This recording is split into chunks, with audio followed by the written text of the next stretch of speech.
Spartans! What is your profession?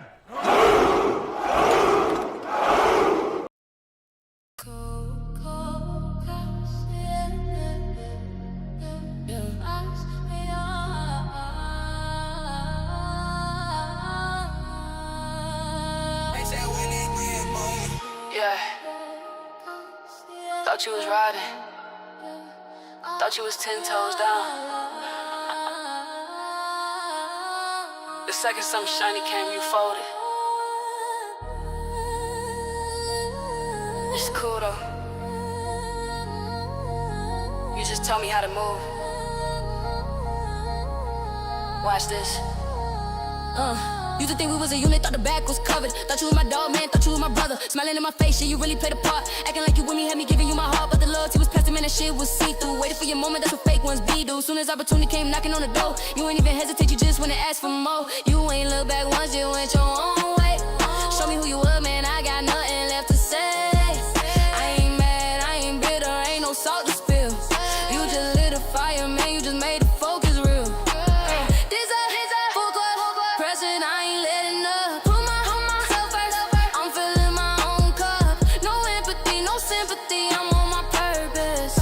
Y'all just flaky people, man, you make me nervous. This a full court pressing, I am all out focus. You ain't on my team, then you just a locust.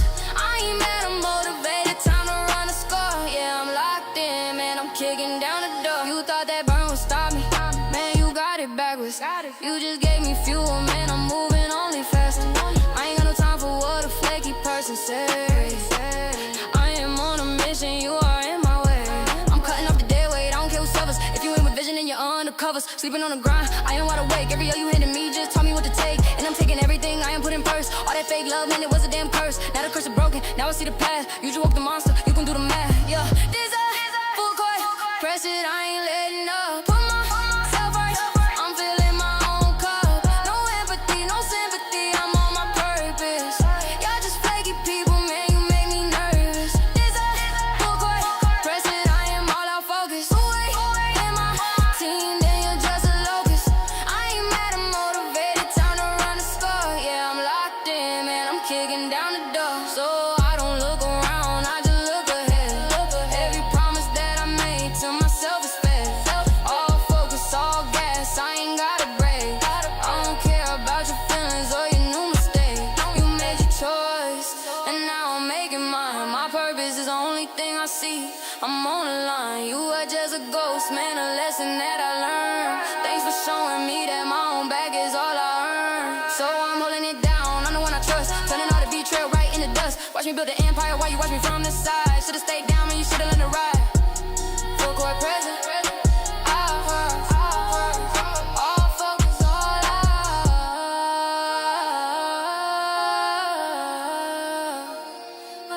No sympathy. Yeah. Locked in. Purpose.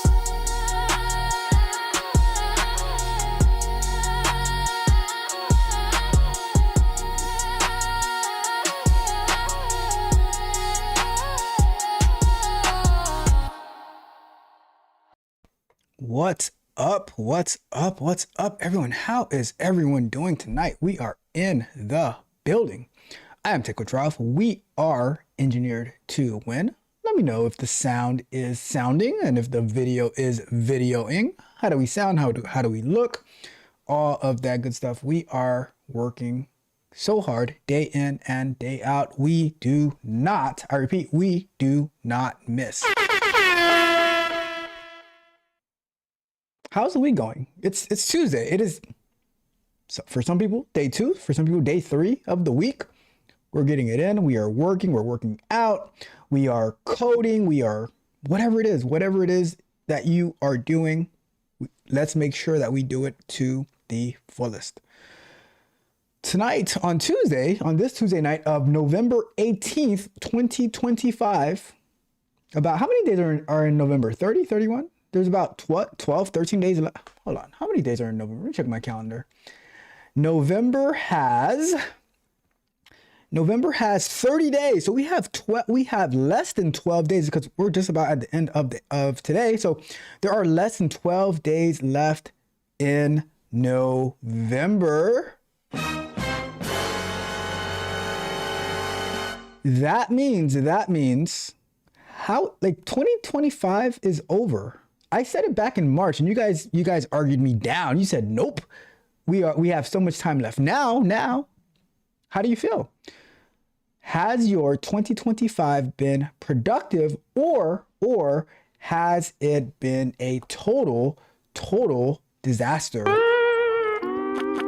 Bruh. How are the things you set to do in 2025? How is it going? Are you like close? Are you not so close? Whatever it is. Anyhow, we will get into all of that. We will get into all that. So the goal for tonight, we are going to continue work. My heart was broken last week. Why? Well, AI broke my heart. It's true. The AI was not AIing last week, Tuesday in particular, right? Something happened to Gemini. It stopped working the way that it was working. Then it looks like the Kilo or whatever it is that we're doing, it messed up some of my apps, and now I'm gonna try to fix it. It was a mess. It was a mess, but we are back because we had a great Sunday. We had a great Sunday working on the speech app. So, you know, I'm feeling reinvigorated because we're gonna have such a much better Tuesday tonight. And I just got word that Gemini 3, yes, Gemini 3 is out. So we'll take a look at that as well. We will take a look at that as well. But we are going to get into the show. Let me take care of a little bit of housekeeping. First and foremost, thank you to all of the new subscribers to the channel. I really appreciate every last one of you, whether you are brand new to the channel or whether you have been with me for a very long time, whether you watch the clips, whether you watch the premieres, whether you watch the live streams, whether you watch the shorts, however it is that I'm able to add value into your life for however long whether you watch for just a few seconds, you get what you need and you're out, or you digest all the different ways I put the content out. Thank you so much for allowing me to add value into your lives. I appreciate you. Shout out to my tech barbarians, the Patreon members, those who put in that extra work, that extra time. I say, and I'll touch on this too inside of our icebreaker because I got something for you. I got something for you, all right. But shout out to my tech barbarians working so hard day in and day out, scrum nights, one-on-one coaching, vibe coding chill. We had an amazing vibe coding chill where Rod Brown said he's not gonna play the song on the stream because he's scared to, but it's fair. It's okay. He can be scared, you know. Said he's from South Cackalack, whatever, however they say it. But just sounds like it's scared. It just sounds like it's scared. Cackalack. But it's all good. It is all good, Mr. Beloved Bishop Rod Brown, for not playing the song that Junior Magnetar and I took about an hour to make for you, but it's fun. It's fair. I promised myself I was not going to bring this up on stream, but I lied. All right, cool. Fair enough.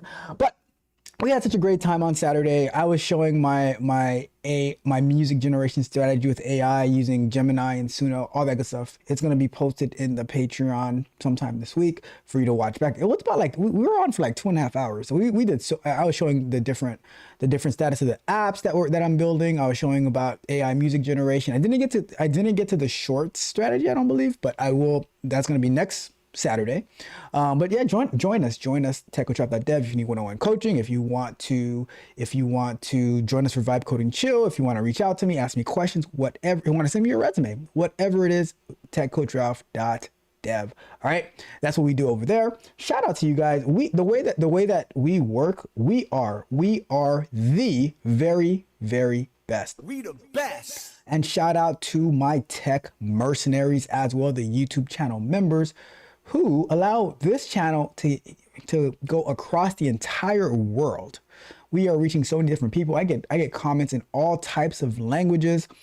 That shows that this tech language is universal. It is not restricted to one language. Now with the auto dubbing, where you can have the audio dubbing, where you can have my voice or not my voice, but the things that I'm saying in different languages. You have the captions. So many people. I'm telling you, one of my first comments back in the days were when I was doing, I forgot the name of that software. But it was related to like data entry and stuff like that, or not like to data engineering, data science. And someone from Tokyo reached out to me, or maybe it was Taiwan, either Taiwan or Tokyo, one of those things. But it meant so much to me, and that's why I'm here every single day, chopping up the content to provide it to you in however you can best ingest it. All right, so shout out to you guys. Let's get it. Let's get it. All right, quick announcements. Tomorrow we are going to be premiering at noon Eastern time. We're going to be premiering software explorations, concept and overviews. I'm going to be showing you how I use OBS to record and stream in vertical mode and in widescreen / horizontal mode. So right now on YouTube, some people are seeing this in the widescreen mode, and some people, they can watch it on vertical mode. Maybe they're on their phone, they're watching it on their phone. However, have it your way. It's like Burger King, have it your way, however you want to watch. So I'm showing you how I use OBS, the plugins that I use in OBS to record and setting up the scenes, because I'll touch on this as well, which I have to reach out to my friends about this, because I saw that yesterday morning, they also did in vertical and in widescreen. However, the layout was to be desired. It was bad. I won't say who, but it was bad. And so I have to reach out to my friends, like, look. Listen, Linda, what are you guys doing? Do not call me a friend. See, real friends don't let friends drive drunk. That's real friends don't let friends drive drunk, and they don't let them stream in vertical mode in poor, horrendous quality. That's what real friends do. Okay, we don't let our friends crash and burn on their live streams with poor video production quality. All right, I got this for y'all. I'm just being honest. I got him back. Look, I spent some time to fix up some of my sound effects, which is gonna be a good. I got a good one for y'all. All right. So tomorrow I'm gonna be showing how I use OBS so that I can do in vertical mode and in widescreen mode / horizontal mode, so that I can just put out more information to y'all. All right. So, and then Thursday we're going to be going live. We're going to be Thursday we're going to be continuing with our C++. Do not come. Yep. C++. We're going to be working on rebuilding my YouTube plugin, my YouTube share plugin for OBS, but I want it to be a native OBS plugin. We got pretty far last time, ran into some complications, but guess what? We do not quit. We do not miss.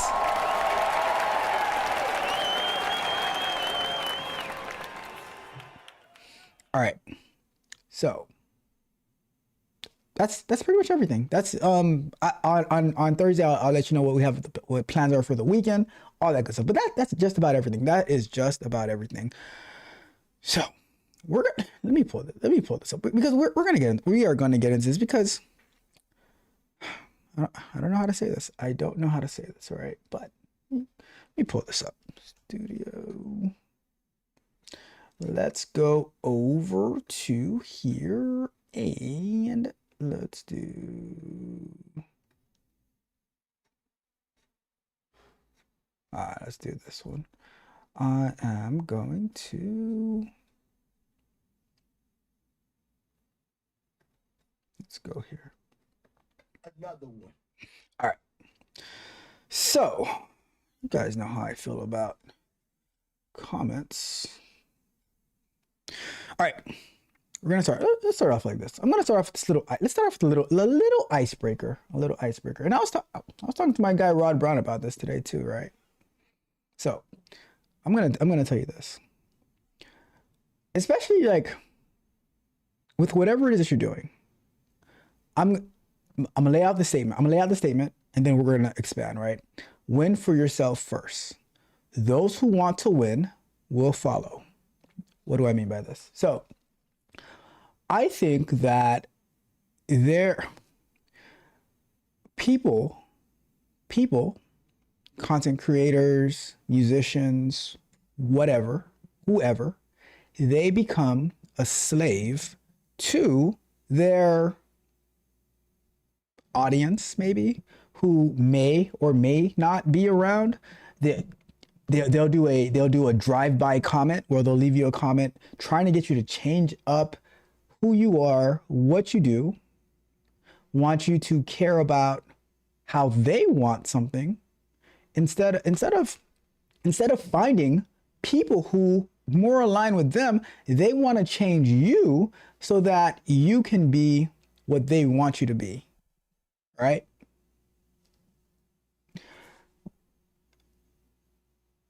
Many people, they'll be, chasing an algorithm, trying to portray, like, doing stuff that they don't want to do because they are trying to gain something, right? They're trying, like, maybe they're trying to get a lot of followers, a lot of views, which, trust me, I want that too.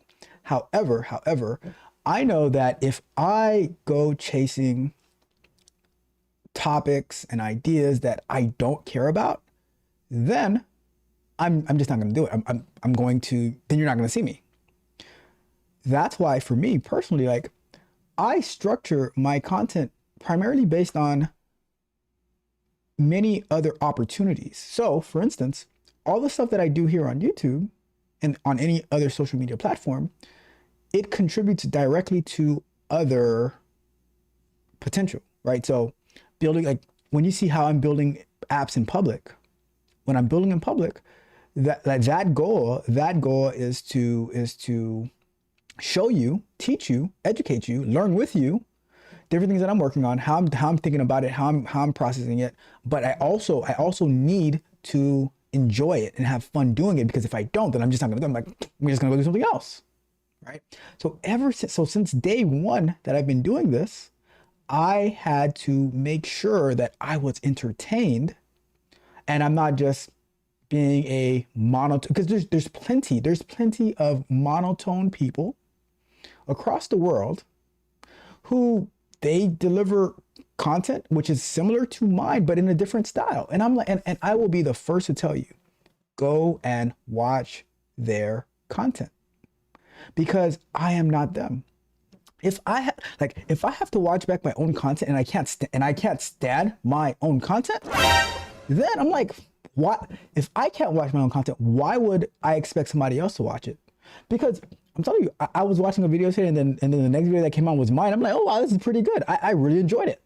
How I was thinking through things, how I was processing things, how I'm like all this different stuff. But guess what? I am not for everybody. And I'll be the first to tell you that. So let's jump into this comment, and then I'm gonna tell you what I told Rod Brown after, because I shared this comment with him, right? But this person, hey the I don't know, whatever, right? But so this video that is from 7 months ago, right? I switched from being a software developer to a QA automation engineer, right? This person, they and although they didn't say it, which it is one of my requirements, they said with all due respect. Oh, I'm gonna add with all due respect, right? I'm gonna read it in the mindset that they said with all due respect. They said, just speak and stop the sound effect and grammar mistakes comment every 10 seconds. man, I'm here for content, not to be interrupted every 10 seconds with sound effects. Oh, oops. My bad. And comment, it's bad for your video. Bruh. That's what, hey, I'm just calling it, hey, the Gad had 8739 said to me, this, like, right. They said that too many sound effects. All right. I can take the sound effects, but damn, the grammar, you had to come after my grammar, knowing that I'm building a speech app because I am subconscious about my poor grammar. And hold on one second. How dare you? How dare you? But I will say this. I don't give a... I'm sorry. Because I put in... I'm winning for myself. I am winning for myself first. Not for, hey, the 8739. I'm not winning for you. I'm winning for me. And if you want to win with me, then by all means come and hang out. You can join the live chat. You can talk to Junior. You can talk to Rod Brown, to beloved Rod Brown. You can talk to Magneto. You can talk to whoever you want and learn from them as well. But I'm having fun. I'm learning. I'm building so many different apps. Learning so many different topics that if I had to be bored doing this and I wouldn't do it, I just go watch TV. So I could either be learning. I could be either learning with my sound effects and my poor grammar. That one really hurt. Aww. That one really, the poor grammar part, because I try to have proper grammar as best as I can. But get you just speak and stop this sound effect and the grammar mistake comments. I'm sorry. Every 10 seconds. It is not every, all right. It is not every 10 seconds, all right? It is not. I time it to make sure it is 13 seconds between each sound effect, all right? I timed it and very disappointing. But guess what? Did you learn though? Right? Did you learn? Here for content. Well, sound effects, bad grammar, all that is content because I'm on my purpose. All right. But that leads us to another thing. All right. Oh, wait, before we do that. So this is what I told Rob Brown. Let's go back to that real quick. This is what I told Rob Brown. Because I've always said, because someone left me a comment like that maybe a year ago, and I said, just go. I'm like, I even suggested them a similar topic-wise content creator without all the animation and excitement, and they were very, very monotone. They said, oh, okay, yes, this is what QA is, and this is what software testing is, and this is how you use Playwright, and this is how you do this, and this is how you do that. Thank you very much, and hopefully you have a good day. And I'm like, that's a friend of mine. I was like, go check them out. If that type of content is better suited for you, then go check them out. But for me and my YouTube channel household, I'm going to have a lot of fun. I'm going to listen to a lot of music. I'm going to have my sound effects, and I'm going to make sure that we have a grand old time. We're going to have a great time. That's just me. That is just me. Right? I'm sorry. And we are going to build a lot of applications. We're going to test a lot of applications. We're going to experiment a lot. We're going to make a lot of mistakes, and we're going to get a lot of things right. And we're going to make more mistakes when we get things right. But the final victory is what we were after. I'm just saying. I was gonna lie to you, but I had to tell the truth. I'm just being honest. So this is what I told Rod Brown earlier today, right? When I was talking about this, I said, no, the thing is, people who leave these type of comments, they're the types who they get into a relationship with a guy or a girl that there are things they don't like about, but they want to fix them. They want to change them to be for them. When I'm like, well, why don't you just go find somebody who's going in the same direction that you're going in? Why do you need, like, you don't need me. You don't need me. Like, you don't need me. Right? Like, don't try to change me. Do not try to change me. Don't try to change me. It's been 40 long years. 40 long years. And I've been I am what I am. I am what I am. I'm sorry. I'm sorry, Heather. I'm sorry, Heather. I apologize. But in all fairness, with all due respect though, I just said thank you for watching. I appreciate you. I do. Make sure you like, share, and subscribe. But that leads us to another thing. Win for yourself first. I will tell you guys this over and over and over and over again. Stop. Do a stop sound effect. Stop caring what other people think. Stop caring what other people quote unquote suggest, because guess what? They'll make a suggestion and then you'll make an adjustment and you will never ever see them again. So I say them. Well, what like you have to carve your path. You have to see, okay, what is the need? What is the industry? And you have to go that way. Win for yourself. Figure out what your victory is and you go out there and you get it. Here's the other thing I wanted to mention, right? So yesterday I was as I do every Monday morning, I was watching Talk That Tech with my guys Joseph Smith and Trey. Tech Bag Trey to be exact. Tech Bag. Shout out to my guy Tech Bag Trey and Joseph from Talk That Tech. And I had a hot take. Right? I said that especially in the tech game, that you should be aiming for, and I've said this here before, right? I'll say at minimum 10 hours a week of your own personal time to grow and to expand your skill set.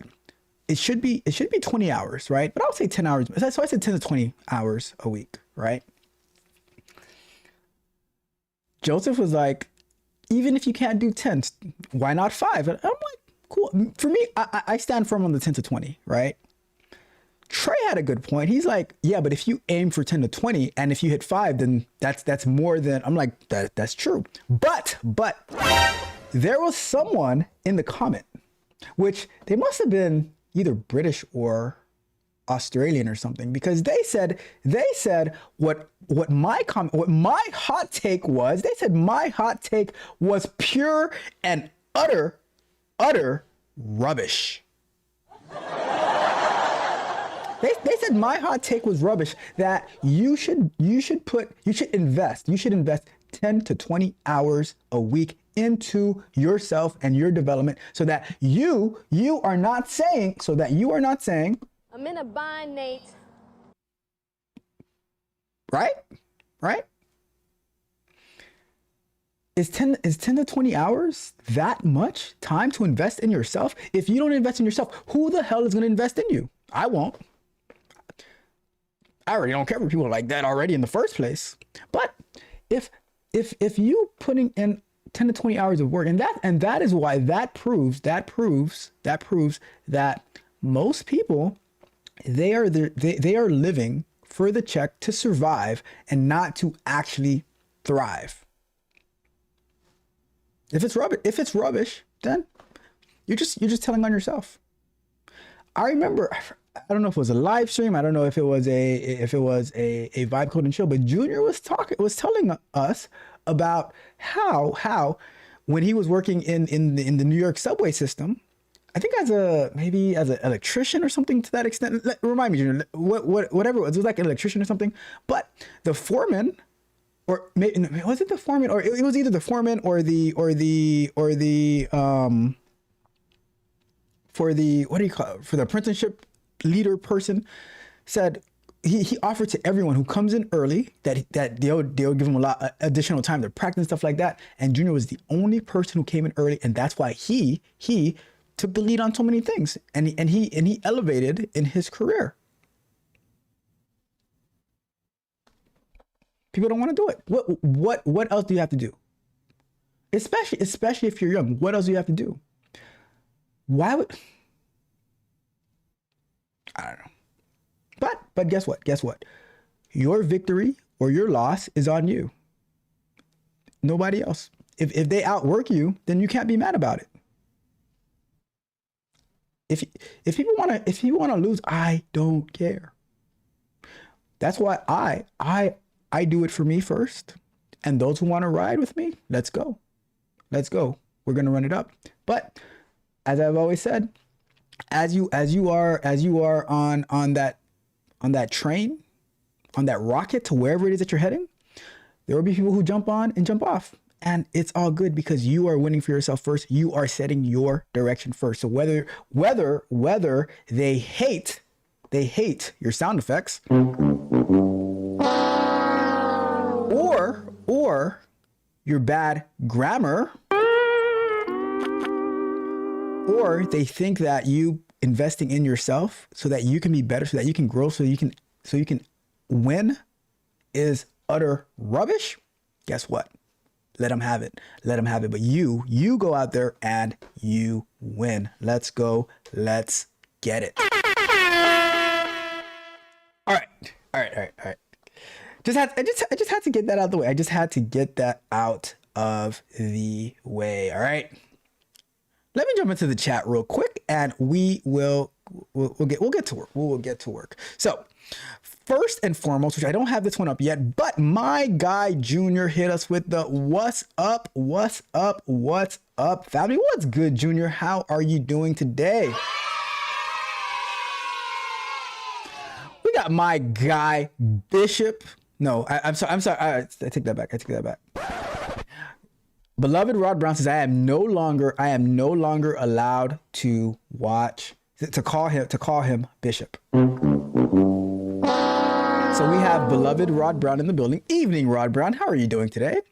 Let's see. Rod Brown says, but he watched the video and made a comment. I mean, he did. They ain't believing us.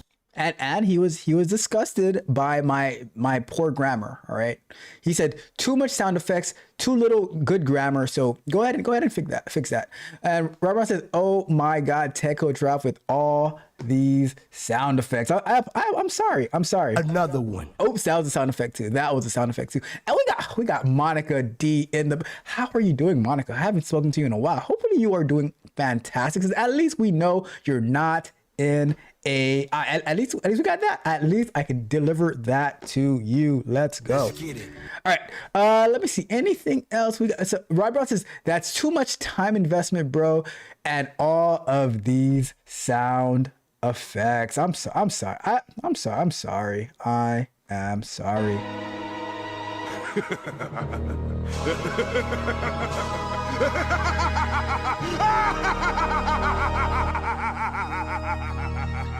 You know what I said I was gonna do? I said that I was gonna find a way to get to use the Stream Deck to hide the comments, and I forgot to do that. So I have to do that.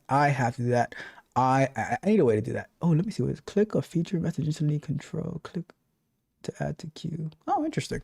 All right. Well, it is what it is. It is what it is. I do what I can. All right. We're gonna get to work. We are going to get to work. We have some great topics as well to talk about today, but oh, almost messed up.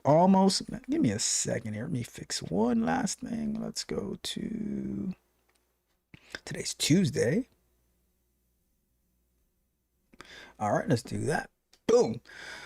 Well. So, like I said earlier, I was severely disappointed by what happened in last Tuesday, but we're gonna redeem ourselves today, hopefully. And so basically what happened was, when I started up the app on an emulator, it did not. It was kind of weird. So I didn't see my ads on the app, which should not have happened. So we're gonna fix things. We're gonna get our lives back together. Whatever. I'm over it. Let's. It's time to do. Let's get to work. So basically, I'm gonna start up the emulator for the Pixel, and I'm gonna move this over here. And one thing, what we're not, how do they say it? What you're not gonna do? What we're not going. See, I see. See, now I am sensitive. I was about to say what we not gonna do, but I caught myself, and I said what we are not going to do is, and I forgot what we were not going to do, but at least I had good grammar. All right, so we have our emulator. Okay, what we are not going to do is we are not going to use Kilo for unit test, because that is a death sentence. We're going to use Gemini. Maybe we'll be using Gemini 3. Maybe we'll be using Gemini 3. I'm not going to say. All right, so let's go ahead and start the app. And because what happened was I did not let me see what's going on here. All right, let's close this down altogether. Let's close that. Turn it back on. Pixel. All right, let's start the app. And by starting the app, we are going to, because the ads should show, but there aren't, even if it's the placeholder ads. So going through it to fix some, you see, like this, let me see. A target URI doesn't exist, right? That's not good. So let me check inside of our pub spec file. So the pub spec file is what has all of the, see, it's not in there. Why are you not in there? So let me go and do a history on this thing. Let's do local history. And for some reason, last week it was removed. So we're gonna add it back, number increment. So where, okay, so let's add it back. So I don't know what happened to it last week that made it not be there anymore. And okay, so and now the app won't start because the banner ads are not there. So we're gonna go to pub get so we can install the dependencies. So now if we go back to the main Dart, I have way too many things open. Close all tabs. Let's go main Dart. All right, so now this is back and we don't have any more errors. We're going to start up our app again. Because I was in shock and in horror that I'm like, what did you do to my thing here? What is this? Invalid dep file. What is that? Your project requires a newer version of Kotlin. I thought we did that already. Oh, we did. I think we did. Did we? I don't remember who we did that for. All right, so let's fix this. Your project requires a newer version of Kotlin Gradle plugin.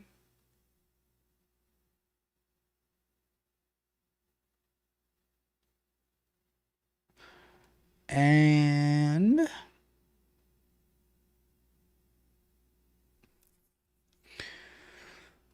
if we, all right, so the version number of the plugin with in the block. All right, so let's go and open this. And let's look for this in here, which is the version number. Find the latest version on, all right, so let's go here. The latest version is 2.21. That's the latest version of Kotlin. All right, and they say, alternatively, if your project was created before Flutter 3.19, all right, so I think ours was created before that. So let's go to this one.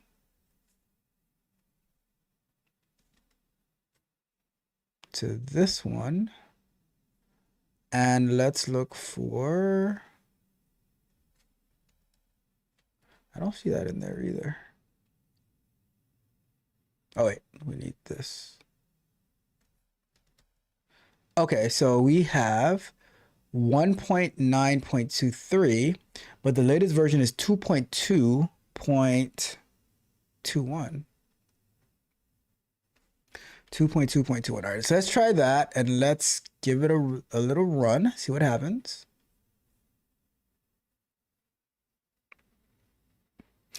Look, I'm sorry. All right, stop the show. I'm sorry. I'm just looking at my screen here and I see how amazing my widescreen view and my vertical view looks. I'm like, wow, I honestly want to just pull up my phone and start watching on my phone because it looks so amazing. So if you haven't seen the mobile experience, had the mobile experience yet on the vertical, they are so much in sync. I'm telling you, my mobile and my desktop view. I'm sorry. I apologize. Get a little distracted now, every now and then, you know. All right, so let's try to run it again. So we are still getting an error. Your project requires a newer version of Kotlin. Find the latest. So we have the latest version of Kotlin, I believe. Yeah, we do. Alternative your project. So it was created before that. Let's see. All right, so let's see. Okay, so there's some more issues that are happening. Something was compiled with the incompatible version of Kotlin. The binary version of its metadata is 2.1, expected version 1.8. All right, so let's do this. I'm going to copy this over here, and we're going to go into the new and improved. Hopefully it works. The new and improved Gemini 3. Gemini 3. Let's go. And you know what? I'm gonna do this real quick. I'm gonna update the title of this video. Let's go with using Gemini 3 to fix my app.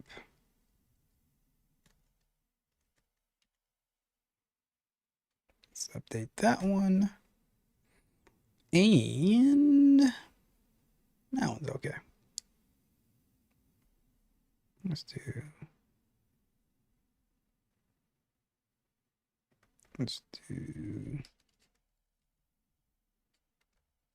boom. All right, cool. I just uploaded my just updated the title a little bit to let them know that we're using Gemini 3 tonight. All right, so let's go over to here and let's go. All right, so let's say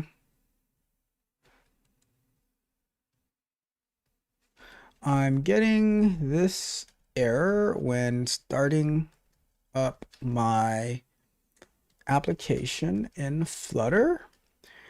In set up my application in Flutter. All right, let's go with that. Let's just send that off, see what we get. Gemini 3, y'all. Does it tell me it's Gemini 3? Yeah, look at that. Thinks through complex topics with 3 Pro. Shout out to Gemini 3.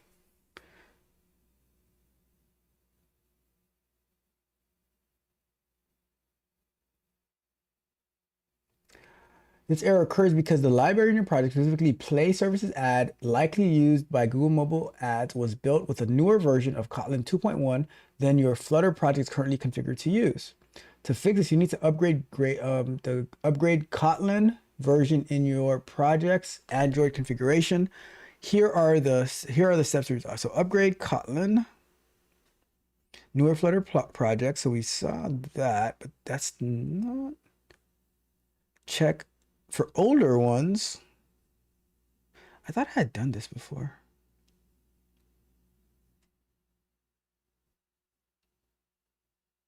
I don't want to downgrade.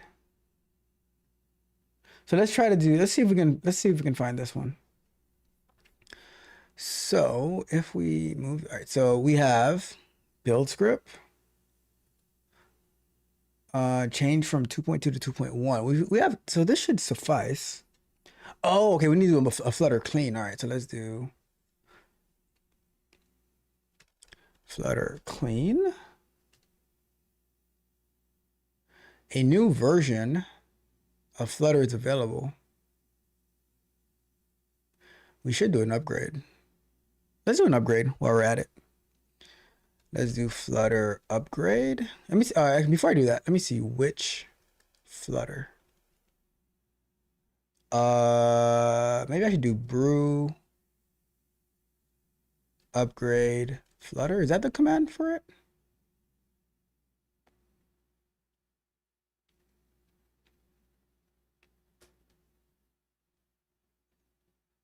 Okay, so Flutter's getting upgraded. 2.1 gigs. Gee whiz. That's a big. I didn't know Flutter was that big. I did not know Flutter was that big.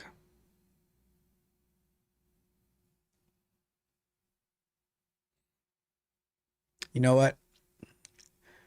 I'm gonna make a declaration on when we get to break based on Monica D's comment in chat. I'm gonna make a declaration for 2026, which will probably start in December, but for 2026, I'm gonna make this declaration.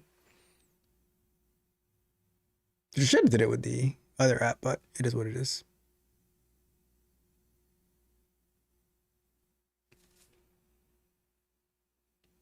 You see something. I'll look at it during break. All right. So that's downloading. All right. So once that is done, then we're going to run Flutter. We're gonna run the app and see if it starts up. I could have sworn we did this before though. Something must have changed. Something must have changed. Because I remember doing that already. But I don't want to downgrade the dependencies. All right, so it's upgrading now.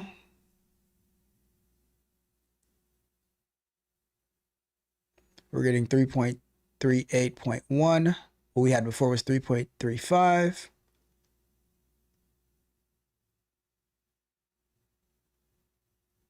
Unlinking binary, so that's getting rid of the old one. Any day now.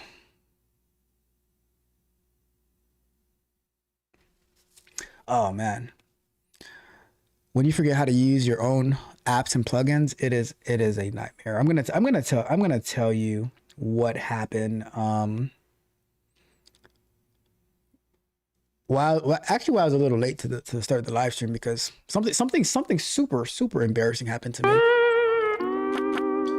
All right, so Flutter's updated. We did the clean. Let's try to run again.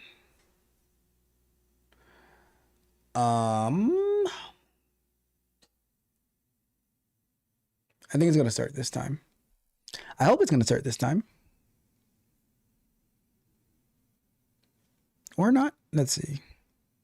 Source value 8 is obsolete, will be removed. Okay, I hear you. All right. So I thought we. All right, let's see. Let's see.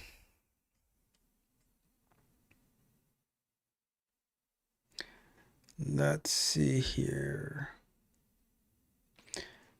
Incompatible. Where is it set to 1? All right, let me see if I can just do. Let's do a search. Because who is asking for 1.8? Oh. 1.8, 1.8, 1.8, 1. There's a bunch of 1.8s in there. Let me see what that is. Dependencies. Didn't that say like above 1.8?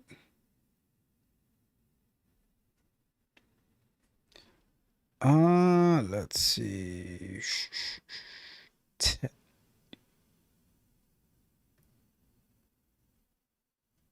The browse the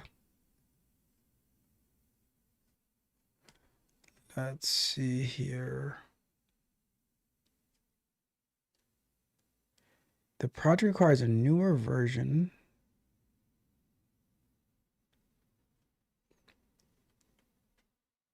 Let's see here. Was compiled with the incompatible version. So, all right. So looking at this, it says whatever this is was compiled with the incompatible version of Kotlin. The binary version of its meta is, but expected version. Okay, so let me see if what if we just, let me just see something. What if I just was to go to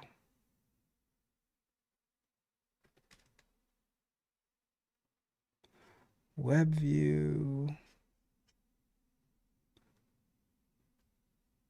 All right, let's do. Let me copy all of this into let me copy all of this.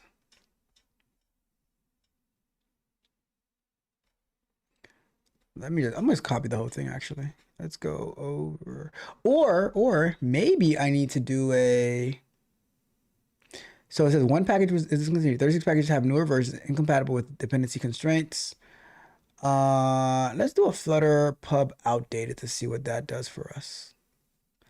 Flutter pub outdated. Version. Let's see. Purging files for backing. Okay, hold on. So we have some stuff discontinued. Upgradable, direct dependency, YouTube player. Indicates versions that are not the latest available. So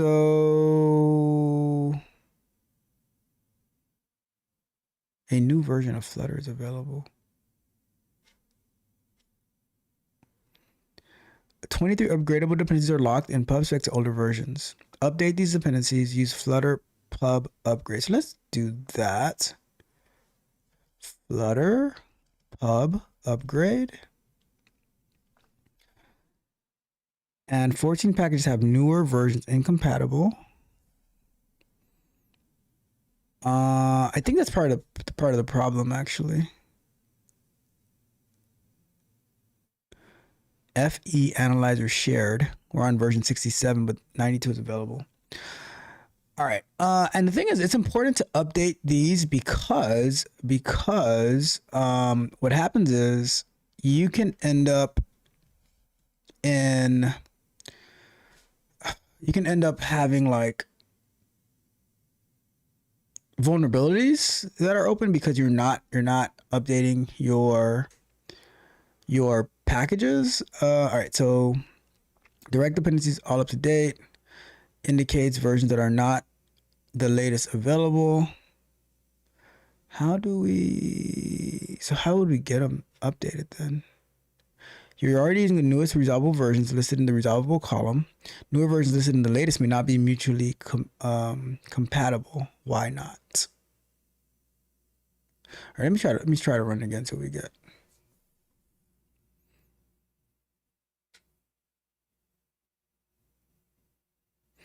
And if that gives us an issue, then I will copy the console and I will paste it into Gemini to see why it's doing that to us.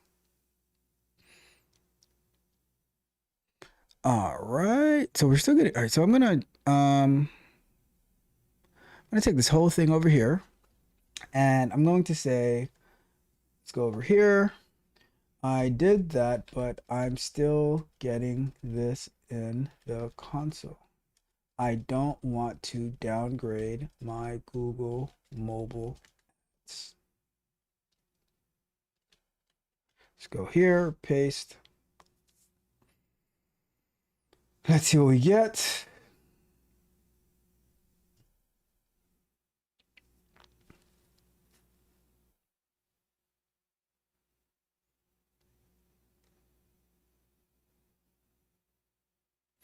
All right, the key part of your error log is expected version 1.8. This confirms that even though you've tried to update it, the project's still configured to use Kotlin 1.8. This usually happens because the setting is being pulled from a file you might not have checked, or the change didn't save/sync. Go to settings.gradle. Okay, that's what I did.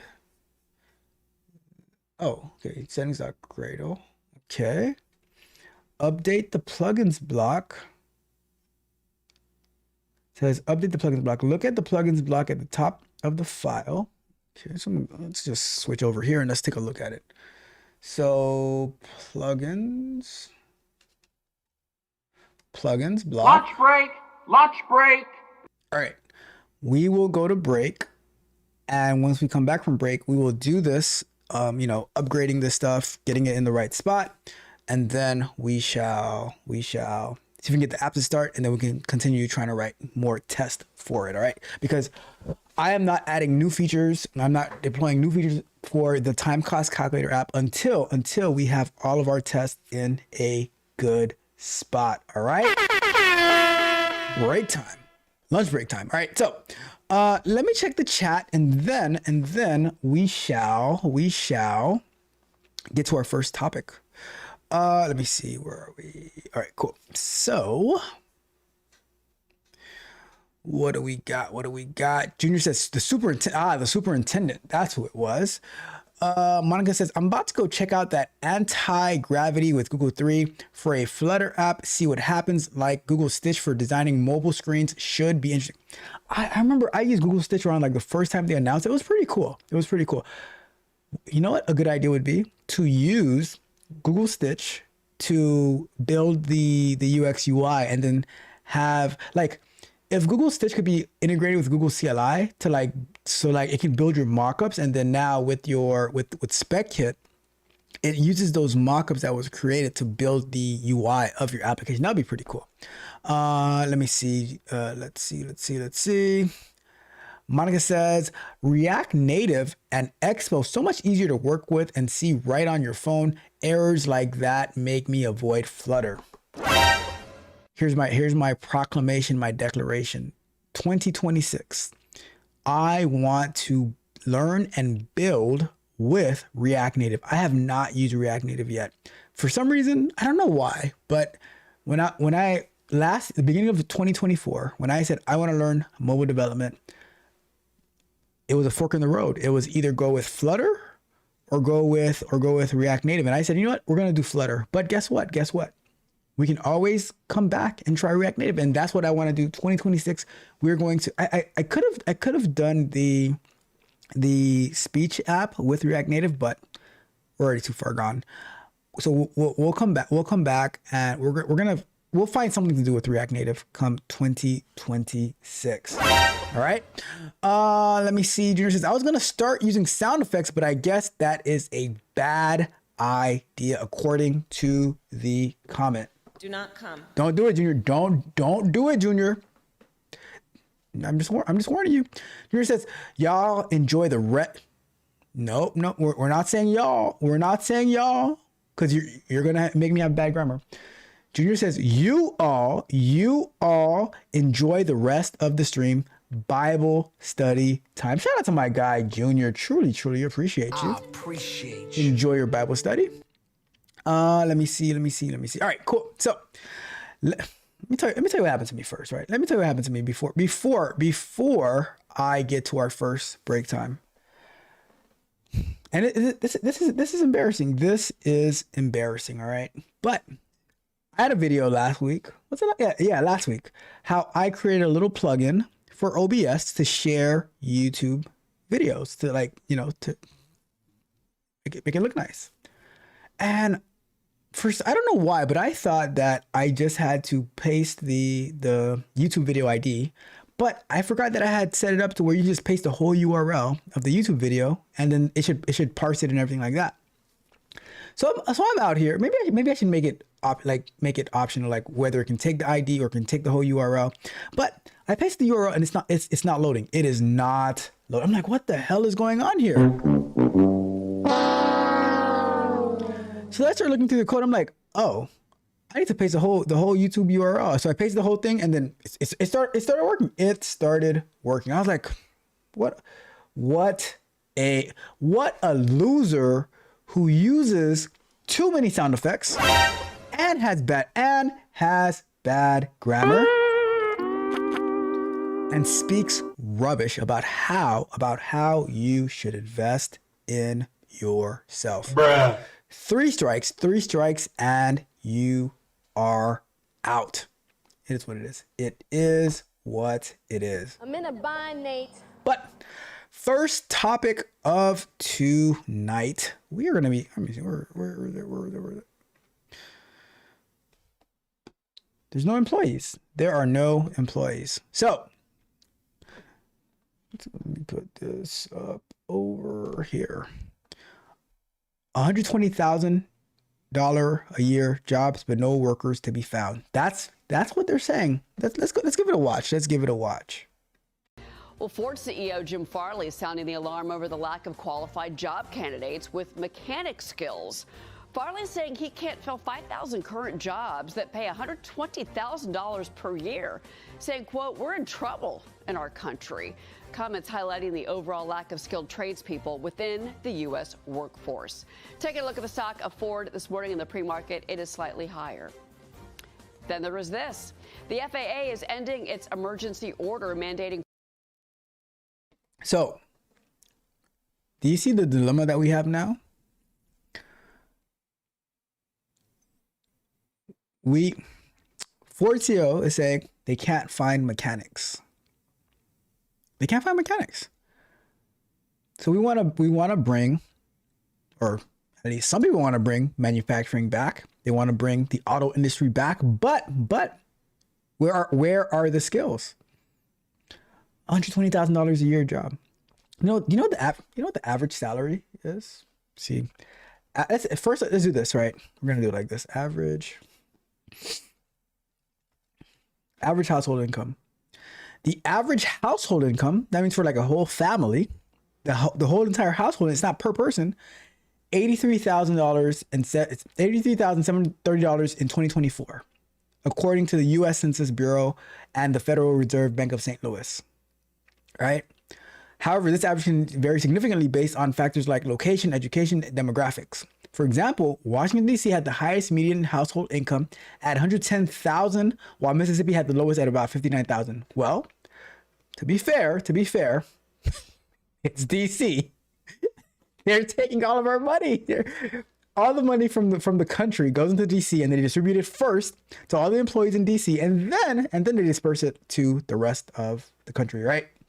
But they got to have it first, right? But let's see, average income for women in U.S. The average income for women. Wait, what? Okay, earnings for women aged 20 to 59 by age group and race, ethnicity, right? So, white non-Hispanic 28,000, black non-Hispanic 21,000 for 20 to 29 years old. 30 to 39 is 46K for white, 34K for black, 40 to 49, 51 for white, 41 for black. Let's go with 42. All right. Now let's say men. White 33,600, black 25,000, for 30 to 39 60,000, 41,000 for black, 40 to 49 71,000 for white, 51,000 for black, and then 50 to 59 70,000 for white and 47,000 for black. Do you see this? For black men, they make their highest earning is between 40 and 49. They go down 50 to 59. Interesting. But why do I bring this up? Why do I bring this up? The only reason that I bring this up is because Ford CEO say they have $120,000 a year jobs for mechanics that they can't find people to fill them. They can't find people to fill those jobs. What is going on? What is going on here? Flight reductions at 40 airports across the country. It is set to expire this morning. The cuts began earlier this month during the government shutdown due to safety concerns over staffing shortages. The initial reduction was 4%, but later it was increased to 6%. Right now, as of this morning, we've just got over 400 delays. Right now, we've got about 30 flights canceled, almost 30 flights, as you can see on your screen there.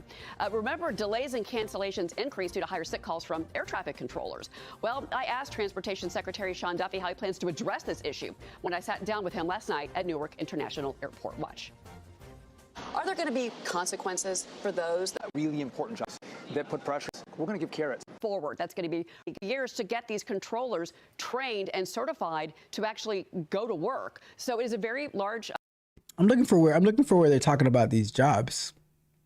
These $120,000 jobs. This is just a hardship, Liz. I mean, some of those people.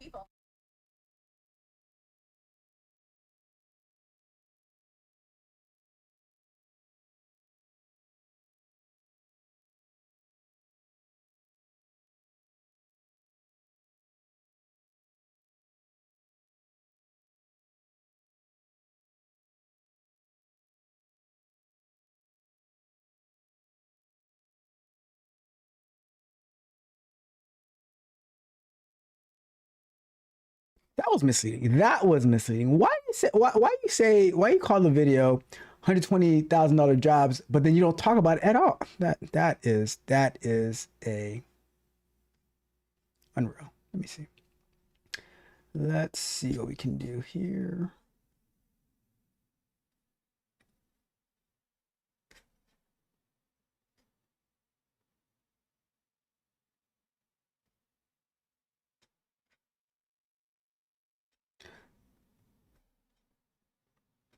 Well, no video for it, but I don't understand why, like, did mechanic jobs go out of style at some point? I think part of the issue is that people always say, oh, because no one wants to do these jobs. Well, you know what happens when there are jobs that no one wants to do? They pay more money for those jobs because no one wants to do it. So do you like, how much do you think people get paid who are, let's find out. Let's find out. What do they call those? So when you're working like offshore oil rig jobs. Let me see.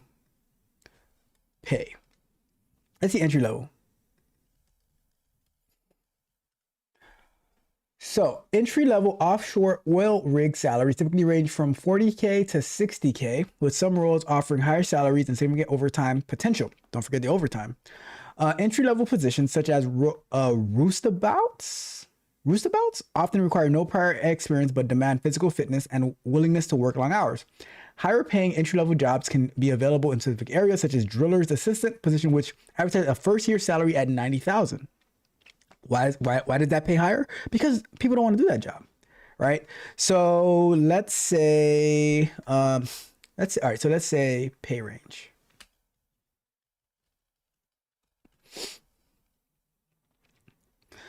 Offshore oil rig jobs pay vary significantly by experience and position. Entry-level roles ranging from 40K to 60K annually. Mid-level position between 70K and 100K. Senior and specialized roles can earn 120K annually, and some senior positions like project managers potentially exceed $250,000 per year. Because who wants to do that job? I don't want to do it.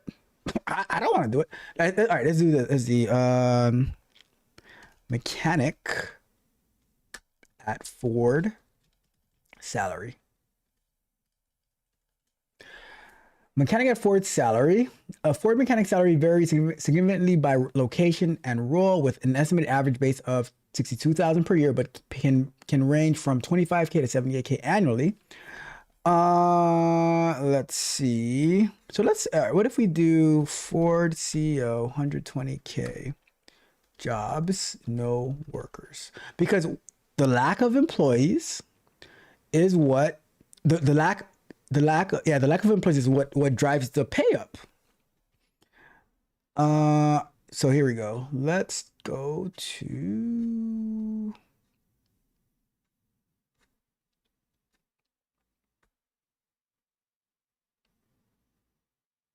this one, Yahoo. So Ford CEO says Car Giant is struggling to fill 5,000 mechanic posts despite offering $120,000 per year.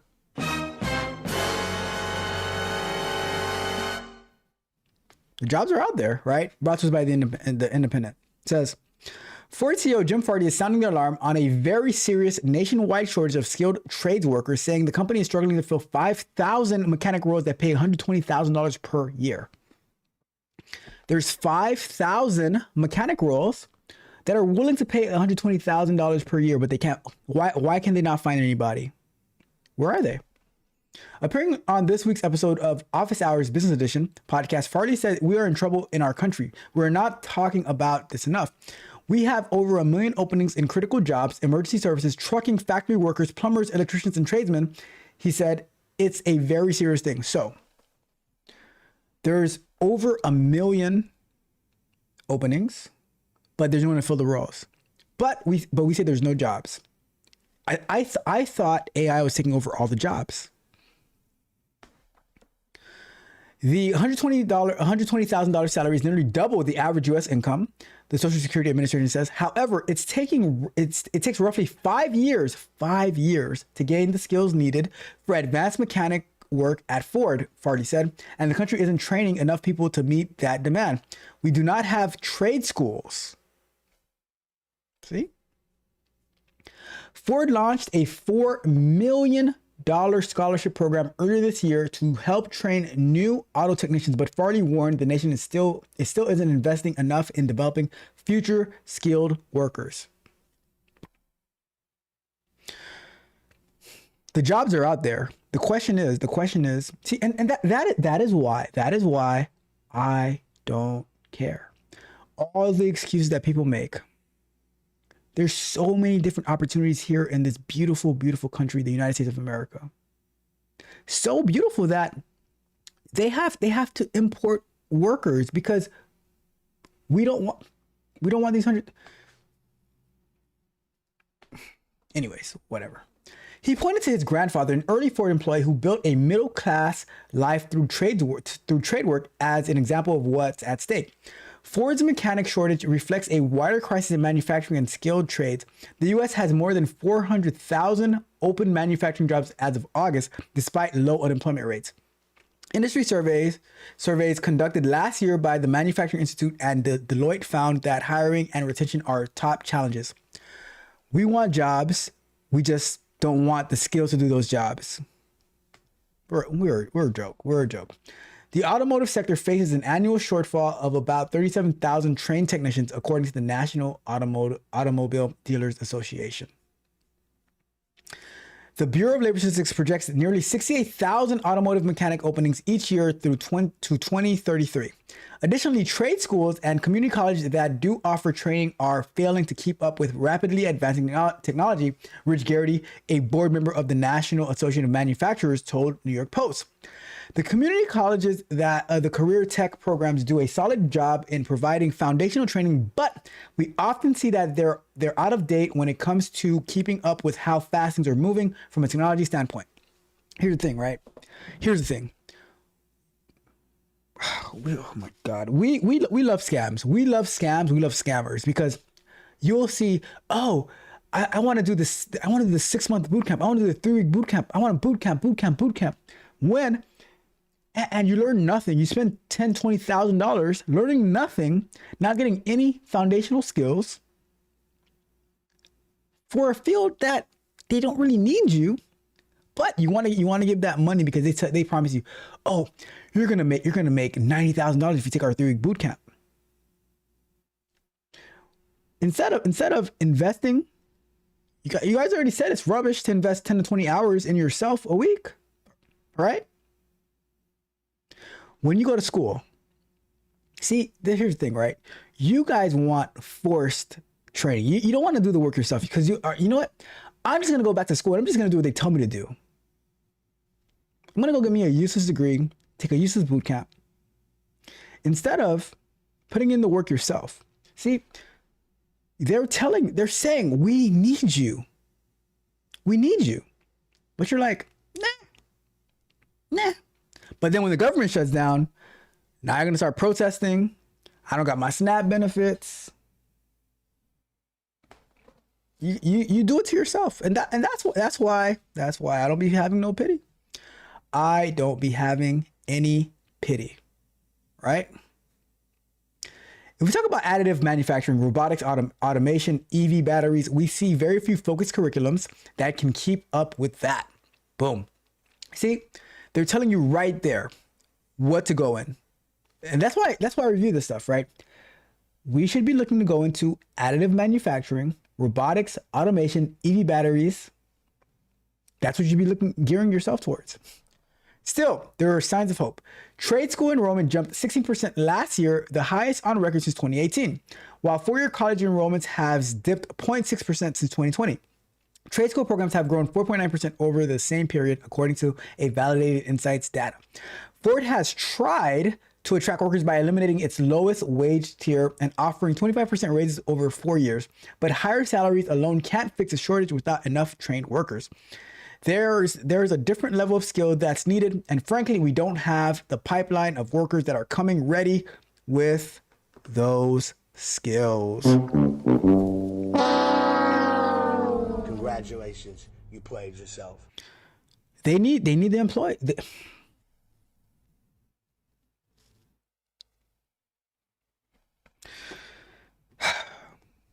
It is what it is. It is what it is. People are gonna do what they want to do. People are going to do what they want to do. All right. Let me check the chat, and then we will get back to our next working segment. Let me see. I saw that I was muted because I was frustrated. I was frustrated with the video that that Fox Business presented, because they said it was about Ford, and all they talked about was the FAA and Sean Duffy. I'm like, that's not what we're here for. Let me see. He says, Monica says, I heard that from my mechanic. He was telling me it's so hard for any experienced people. He has to go back to working in his shop. All good ones are aging out. Young folks have bad work ethics. He can't trust his customers and his rep on them. You are 100,000% right on that. It goes beyond mechanics, right? Because if you have to associate your name with it's like finding good people that you can trust. It's hard. It's hard. So, and if he has to put his reputation on the line, you have to like make sure that people, I don't know, people, I don't know. And then they're going to complain about it. Then they're going to complain about it. Says, oh, my boss, he's doing this, he's doing that. But you have bad work ethic. It's tough. It is tough. All right. We're going to get back. We're going to get back to work. We're going to get back to work. All right. Let's throw up another 20-minute block on the clock, right? Let's go! Let's go! Okay, so let me see. So Gemini had told us that we need to update the plugins block. Look for the plugins block at the top of the file. You'll likely have a line defining the Kotlin. I don't have a line defining the Kotlin. I wonder, just copy this. And I'm just gonna copy my whole file, and we're gonna use our double screen view. Let's go over here, and I'm gonna say this is what I have in my settings.gradle file.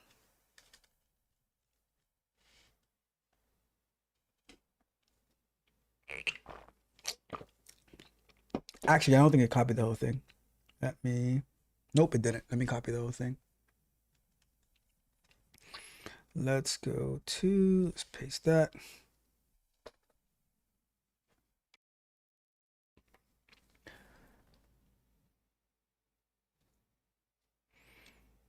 Let's see. All right, the missing piece. Settings.gradle file is missing the line that tells the project which version of content you're using. Without it, it defaults to an older version. Okay, so you need to add the Kotlin plugin line to the bottom of the plugins block.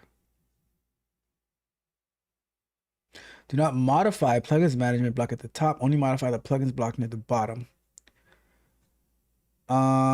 Okay, so we need to add this line over here.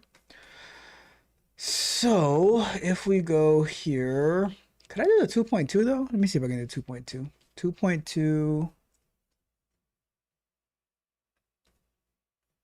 0.21. Let's try that. All right, and now we are gonna go over to wrong Gemini. Let's go here. Flutter clean and pub. All right, let's go. So let's go back to this screen. And we shall do Flutter clean.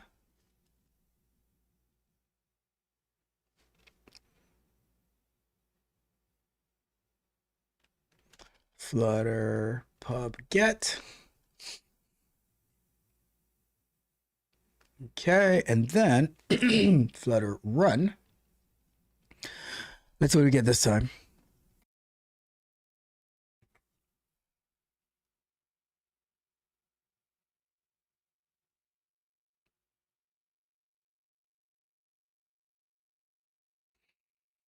Let's see if this works now.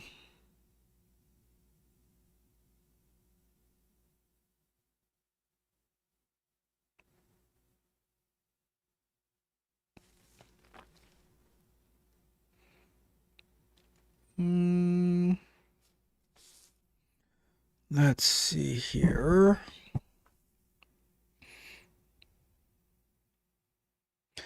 So the thing is, right, because it was saying like if you're using an older, like if you created it with an older version of Flutter, then update it here.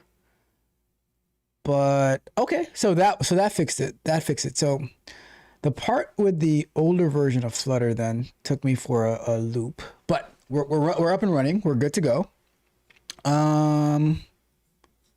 Nice, sweet. All right, so our test ads are showing. All that is good. All right, so now let's leave that, and we are. All right, so let's close this stuff down. Let me see. What branch are we on? Git branch. We are on the main branch. Okay, that's fine. Let's do git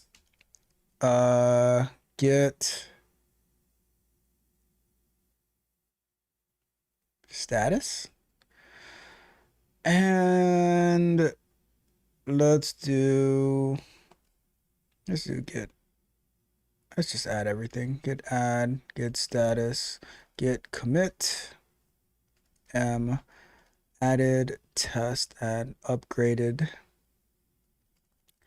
versions of dependencies. All right, so we got everything in there.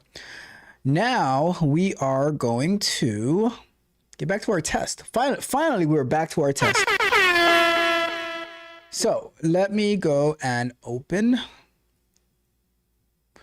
We were doing, I think our unit tests are working. Let me go run these tests again, make sure. So I'm running our unit test for the storage service. We had fixed that up last week. We make sure those still work. All right, that works. Time cost formula.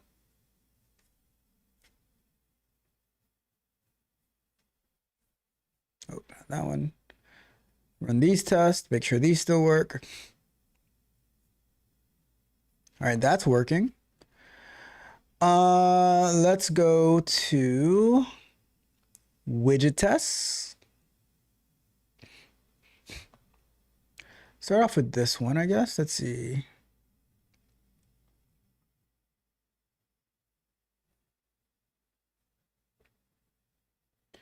So all right, so our income setup screen widget test, we have 2 tests that are failing and the rest are passing. So let's just go down the list, get all these different tests working, and then we'll go into our integration test and all that, right?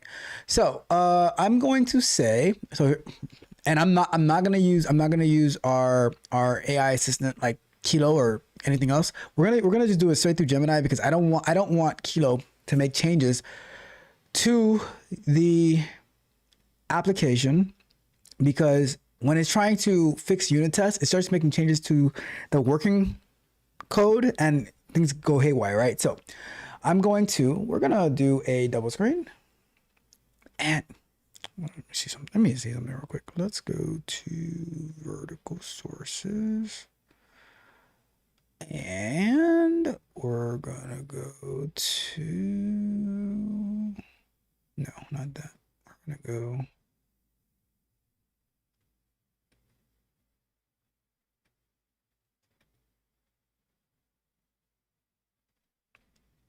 That's okay. All right, let's go and do.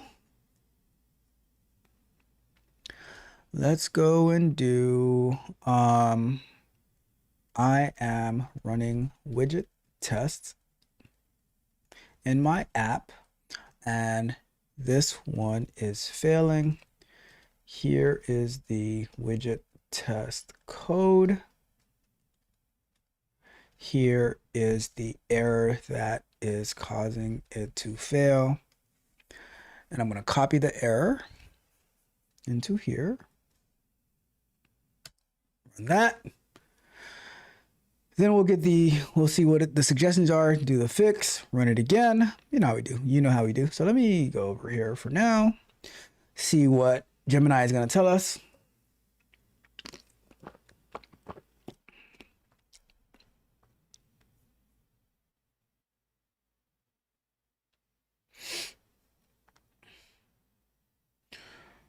All right. So like when I am in build mode, then that's when I don't mind using like Kilo or using like using Kilo to build. But then when I'm like in test mode, I want to have more control over the test. And I like to see, and I just like working this way where I can actually read what's going on. If this test is failing because of how Flutter's text form field handles inputs when you have input formatters like filtering text input format digits only. The root cause, if your income setup screen widget has input formatters, the tester enters text invalid command effectively enters an empty string. The formatter immediately strips out the invalid letters because the field ends up empty. Your validation logic likely triggers empty errors. Please enter your annual income instead of invalid error. Please enter. All right. How to verify? You can confirm this hypothesis by looking for other error messages in that specific test. Modify your test slightly to see if the empty error is appearing instead. The solution, depending on how your app is built, you have two options: remove the test. Fair. Ah, okay. Test a value that bypasses the formatters. Okay, so basically what they're saying is on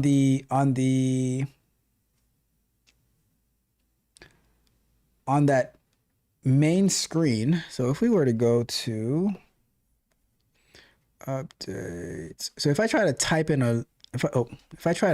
in so I'm not able to type in any other characters in here. So that's basically what they're saying is, so basically we don't need that test. So I'm going to should show error for invalid income input. So that's the thing.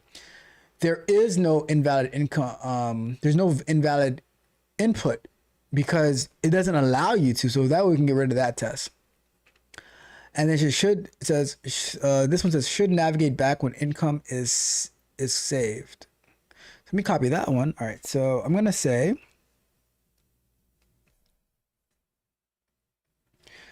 I removed that test. I have another failing test. So let's see what they say for this one. So the first one that was failing, got it out of there. We didn't need it because it's impossible to enter invalid text because the validators are saying nope.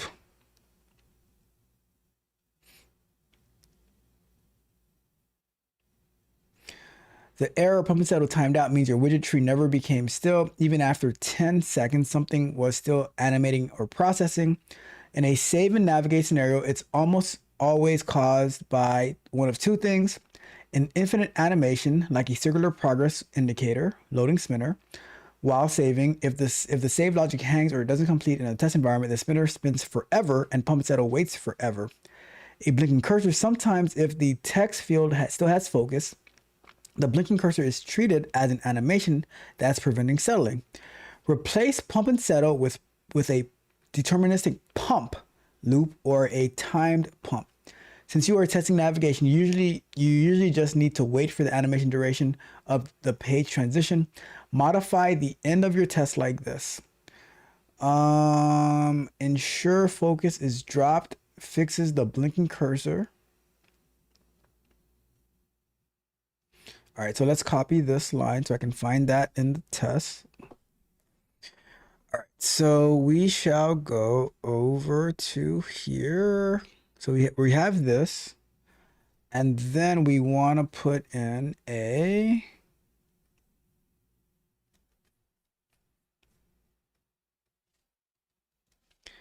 focus manager. And then after the save button, we want to put in this one.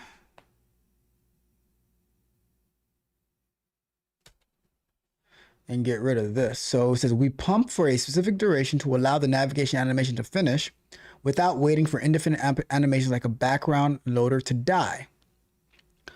Duration 500 milliseconds, pump, flush the final frame, and then we should have this. All right, so let's go ahead and let's run this one in particular. See if that passes. And that one still failed. All right, so this says warning, a call to tap with Finder found one widget with the get started text. All right, let's copy that. We're gonna put it back in here. After making these updates, I got this error.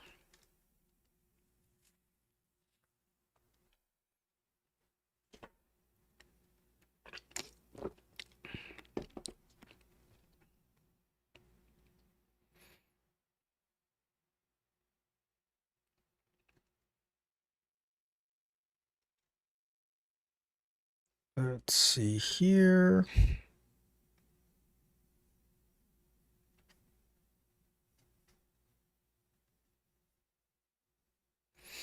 All right, this error is happening because Flutter test simulates a real user, and right now the get started button is physically off the screen. The error log tells a story. Screen height 600, button position 601. Why is that? Since it couldn't touch the button, the on press event never fired. The next navigation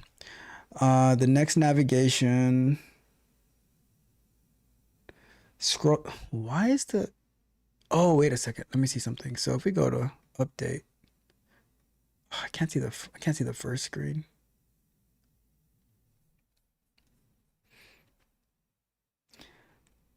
I guess depending on the size of the button.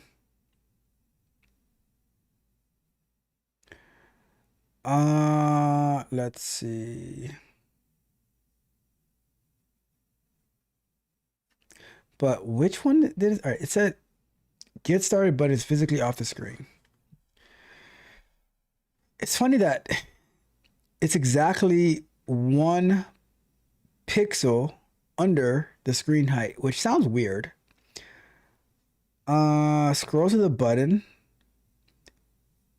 Update your test code.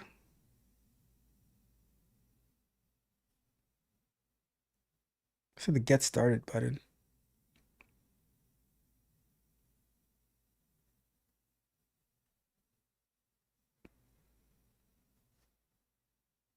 Okay, so add this line. All right, so let's add this line real quick.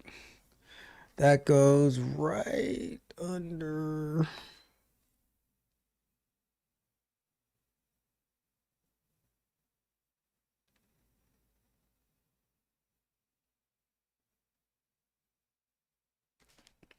So right here, and then we're gonna do a await tester dot pump and settle. Pump and settle. And then we're gonna tap the button. All right, let's run that.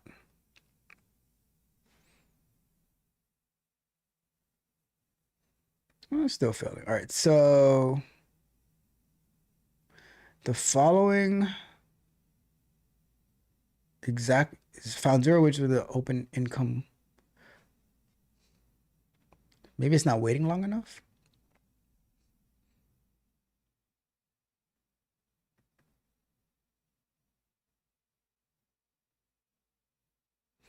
Await duration. So we pump.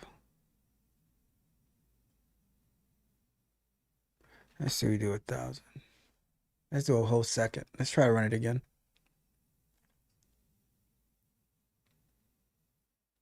The timing is always tricky. So found 0 widgets with open income setup. Why would you have open income setup? How can I clear the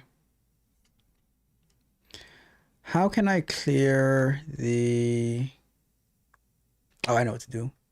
Let's go with wipe the storage. If I know where that is.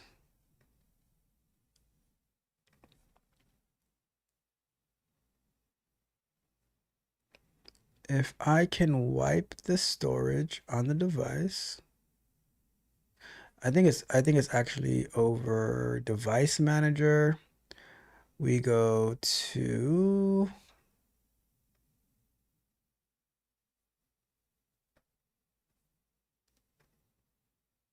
wipe data.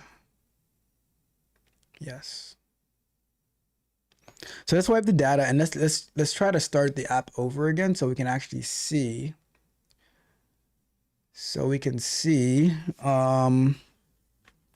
that first screen. And once we can see that first screen, we can actually see what all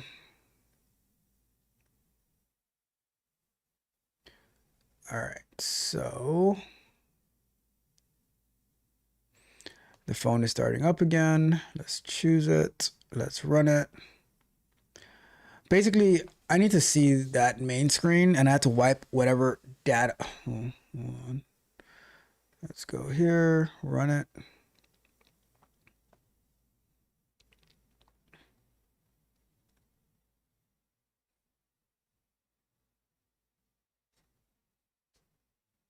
So we should be able to get to that main screen now.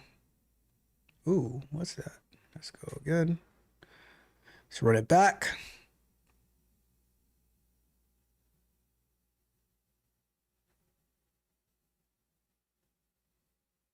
Why are you failing? All right, hold on.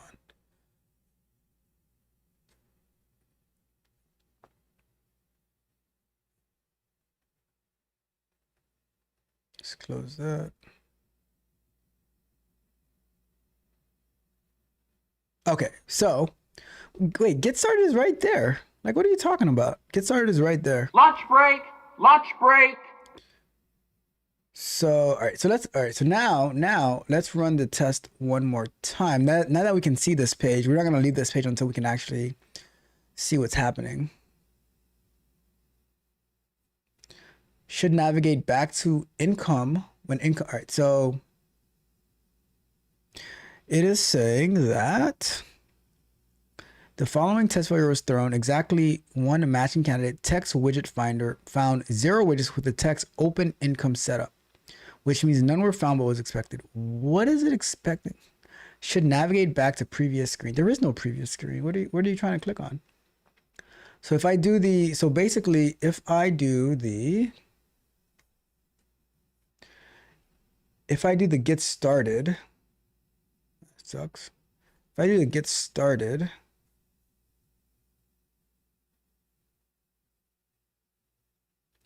it shouldn't take me to a open income setup. That's wrong.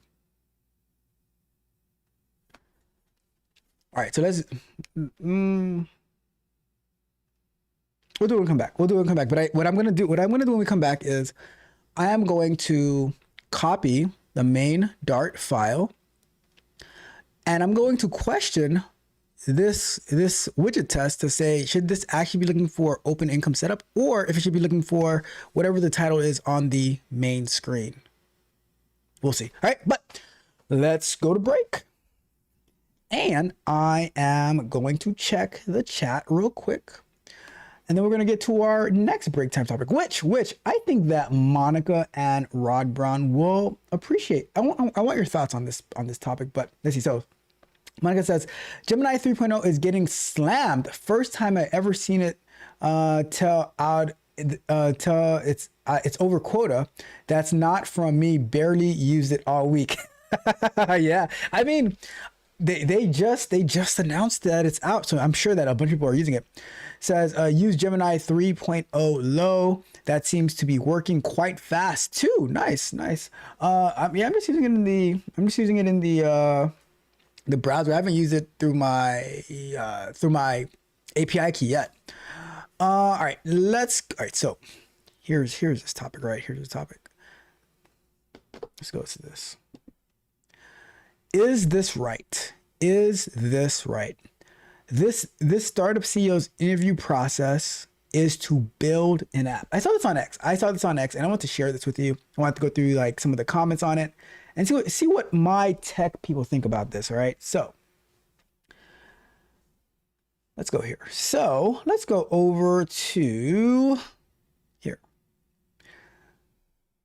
From a CTO at a startup. It says, we interview devs by giving them a task to build an app on the spot. So on the spot, they say, hey, I need you to build this app from scratch. It needs to have 2 backend endpoints and some type of front end. You can use AI, OFC. What is OFC? What is OFC? What is OFC in software development? What is, if you guys know what OFC is, let me know. Let me know. It is Offshore Development Center? Open Foundation Classes? Offshore development? A business model where a company sets with dedicated IT development and operation unit. I don't think it's that. What is, if you guys know what OFC is, let me know. Let me know what they're referring to by OFC. But says, and we dig into why they did this or that. What is surprising, 14 out of 15 developers from Meta failed this screening. So before we get into the thread, do you think that this is a fair interview tactic? I mean, some companies will ask you to build an algorithm. Some companies, or to do like a live coding session. They're saying on the spot, they bring you for an interview and they say, I want to see you build an app from scratch. You can use whatever you want to do it. You can use AI, you can use OFC, whatever that is. And then we're going to ask you questions about why you did what you did. So basically, they're going to be analyzing your prompting skills if you're using AI, how you think, how fast you can build. I wonder to what level they'll let you use AI though, right? But they said 14 out of 15 developers from Meta failed the screen. Now I'm wondering, for this startup, right? For this startup, how many Meta devs are actually applying for it? Because I mean, this at the end of the day, this is X. They might just be gaslighting, all right? So it says context. This is a startup. It says it's context that this startup is hiring in Amsterdam, where Meta just closed offices, so Meta engineers are actively, okay, that makes sense. So Meta closed offices in Amsterdam, and now they're trying to get into the startup. Devs from EG startups usually do just fine here. What is EG? A real head scratcher why these devs struggle. Too much custom stack dependency, SGLs. What are these? Okay, what are these acronyms? Just odd. By the way, this CTO said this interview type works very well. He told me we get the same signal as pre-AI. That is good engineers who know how to build paths. Those vibe coding get stuck. The dev who solved this fastest and best actually didn't use AI, was just a machine. Let's see, he says, yes, this is probably part of it. Clearly the work is not greenfield, full stack development. Also, these devs might have prepped for algorithm interviews that they would ace and get caught off guard by practical interviews they didn't prep for. Theorizing, not hating, but it could be that the scope is too narrow in big tech and building an app on the spot is more full stack than some are used to. I'm curious, what do you guys think of, what do you guys think about this practice? For one, is it fair to interview people this way? I mean, at the end of the day, a company can interview people however the hell they want because it is their company. They can do whatever they want, right? But is it a fair practice to have them build an app on the spot? I'll say this. I know people who get offended by the idea of interviewing in the first place. They say, you know what? I should not have to be interviewed. Just look at my resume and give me the job. But is this going too far though? Where they have you build 2 backend endpoints and one and a piece of a front end? When I do QA interviews, like whether I'm the one who's being interviewed or I'm doing the interviewing, part of the process is like you need to show us your QA. Like we give you a little project to do, and then we analyze that, we review that. So, I mean, it's not on the spot. We give them like a weekend to do the project, and I normally get like a few days to do the project. So never on the spot. So let's keep reading it a little bit. It says, okay, Meta might have had more enterprise engineering devs in AMS than elsewhere, which is another clue on why they might struggle versus e.g. Meta software engineering folks. Let's see. It says, if you're an enterprise engineer, what Meta has in AMS, I guess AMS is Amsterdam, your stack of essentially custom Hacklang, www, Tupperware, and the framework for Python services, I can't remember. Let's talk with several current devs at Meta who are not at all surprised by this assessment for the startup. Meta stack is so unique that devs working in this environment are simply pretty out of touch with common industry tooling, so they're rusty if they don't prep for this. Oh, that's interesting. So is it possible that your work is so customized to your tech stack, to your framework, that you are not going to be doing good in the public domain? It says, this kind of interview, giving a more ambitious task, in this case, build a web app with 2 backend endpoints and a front end as you want, using AI if you want, is more common, by the way. Shopify has been doing this for over 6 months. Their head of engineering is on how it's working. I don't want to watch it. I don't know. What do you guys think? What do you guys think? Is this a fair interviewing practice for this startup in Amsterdam? Are you worried? Like, when you hear that a Meta engineer is failing, 14 out of 15 Meta engineers are failing this test, this interview, does that worry you? Or does that give you hope that by you not being so engulfed in a particular company's stack, their tech stack, that you have more opportunity because you are more open, more willing to learn? I don't know. What do you guys, let me know in the comments what you guys think about the fact that Meta engineers cannot pass this interview. Are you willing to do an interview where you have to build an app on the spot, but you can use AI? And you see how we've used AI with everything that we do on this channel, but we're still using our own thinking and ingenuity to make it true to us. What do you think? Let me know your thoughts in the comments. All right. We're gonna jump into one more working segment before we get out of here for today. Let's go ahead and put up our last 20 minutes. It's time to do. Okay, so what I said I was going to do, I was going to prompt Gemini with this. I'm going to copy my main.dart and I'm going to say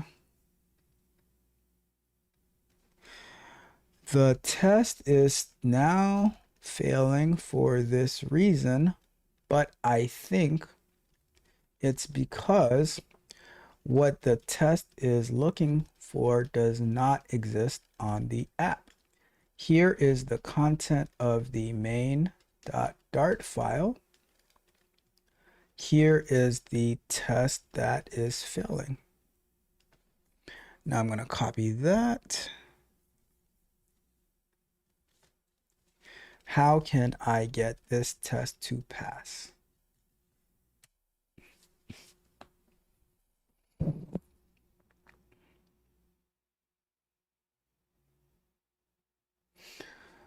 So basically what I'm expecting is it should give us a different validation point, because I think what it's looking for doesn't exist.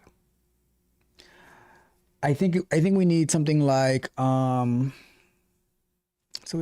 think we need something like whatever the title is on the quote unquote the homepage after we fill out the setup annual income. After we get past that screen, there should be like something in general that we can validate that the page is showing up. So you're absolutely correct that the text open income setup does not exist in your main.dart. However, the test is not looking for it on the main.dart. The test creates a temporary fake mini app just for this specific test case. The missing button. Okay, so they're telling me that I might be wrong here. The missing button explanation in your test file, income setup screen test looks at the block of code inside the failing test.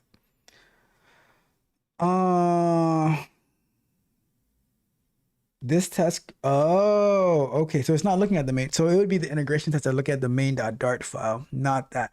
Here's what's happening. The test creates a screen with a button called open income setup. The test clicks that button, your app's income setup screen, fails to get started. The failure, the test expects income setup screen to close pop, and reveal the open income setup button again. All right, so why didn't it close? Based on the previous error, tap called on widget that would not hit the test, the get started button, was physically off the screen too low when the test tried to click it, that it missed, so the save never happened and the screen never closed. The fix, you need to tell the test to use a taller screen size. Simulating a modern phone so the button is reachable.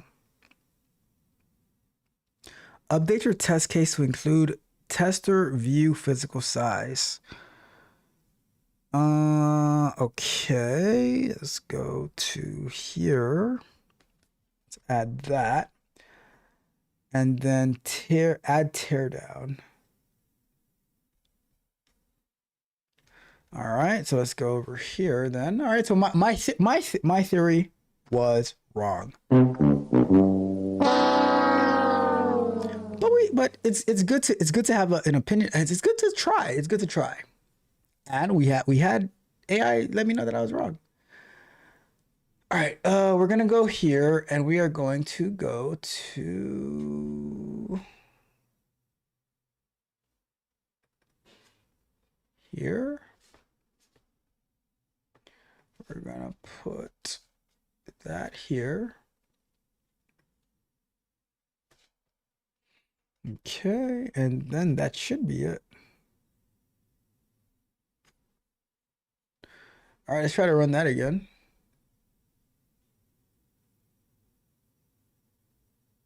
It's still failing. It is not finding it whatsoever.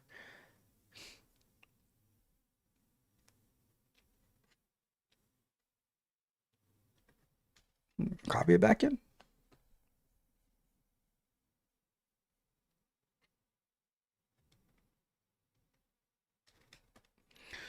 Oh.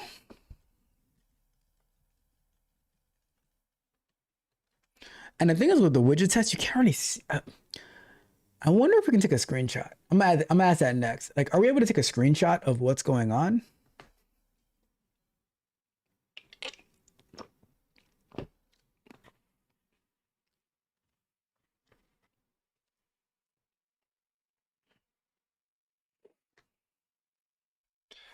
Let's see.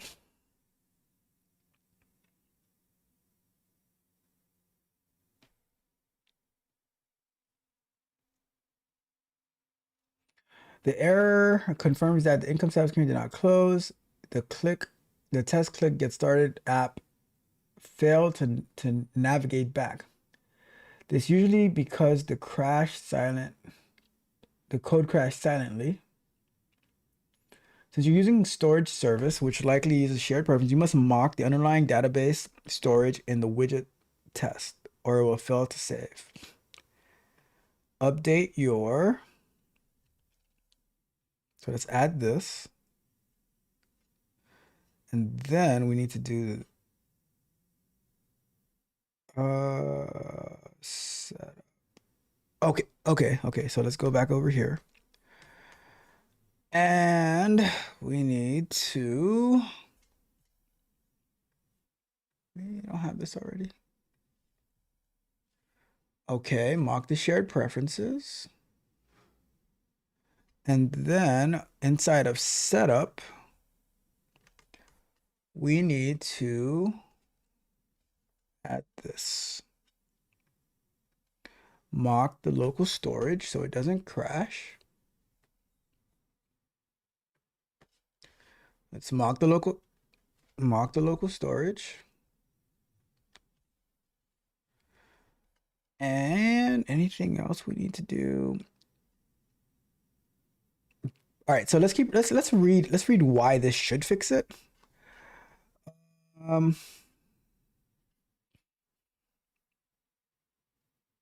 So we basically have to do a mock. It says, okay, why this fixes it. Your income setup screen it likely looks for something like this inside. By adding shared preferences, you give the test a temporary fake database allowing. So okay, so basically it needs to save the income to the local storage database, but they're saying because we don't have that line, it's not able to do it. If it still failed, if that doesn't work, the button might still be incorrectly positioned. All right, so let's try it. Let's try it. Let's go back over here. Let's run.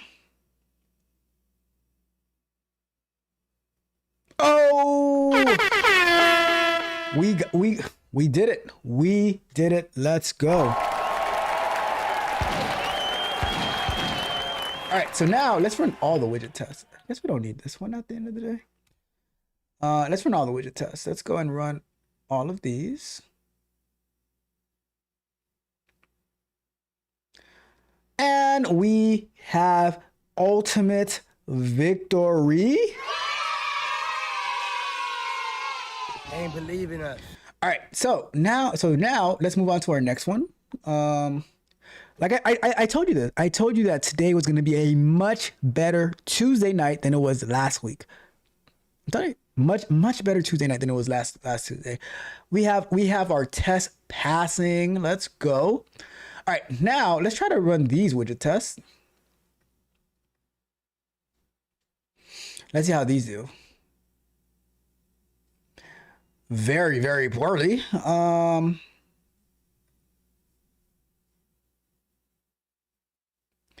So all right, so I think I know what's going on with these, right? Because these are failing because of the ads, right? So I think we need to go to this one. And let's get this again. Let me take that all the way here, and I'm gonna paste it into this setup if they have one. I'm gonna copy the whole setup right here, and I'm gonna paste it in here.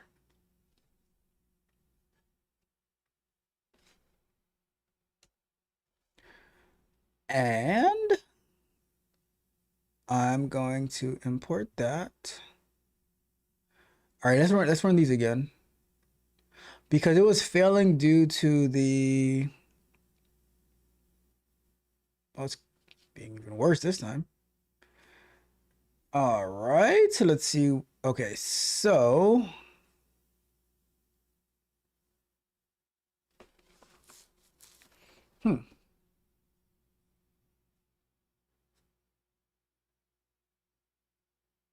Message corrupted. All right, so let's copy this. And we're going to take it into Gemini. All right, so let's say that worked. I am running another set of widget tests that are failing. Here are these tests.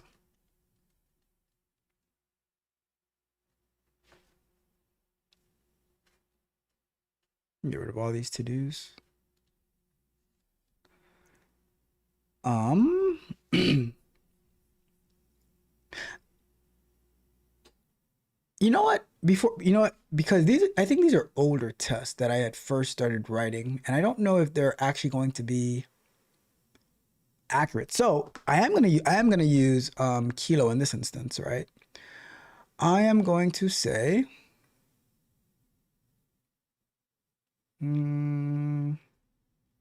right. And I'm gonna copy this. Let's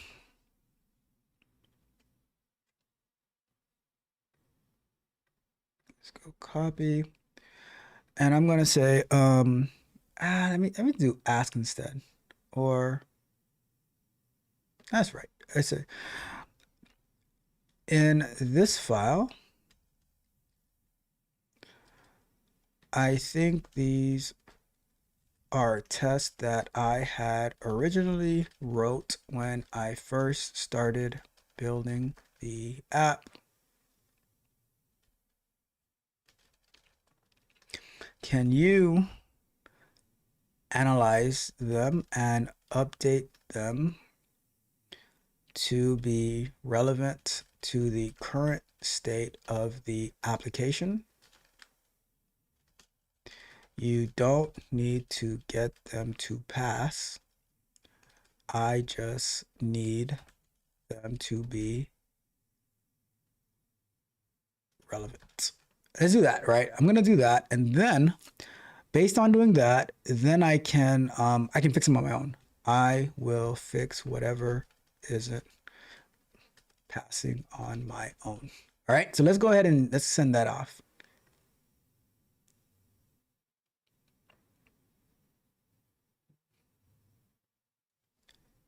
That way we can get updated tests and I can make whatever I want to work.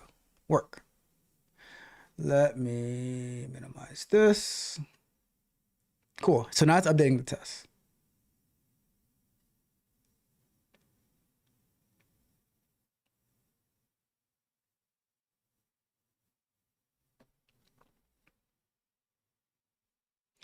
Let me pull this out.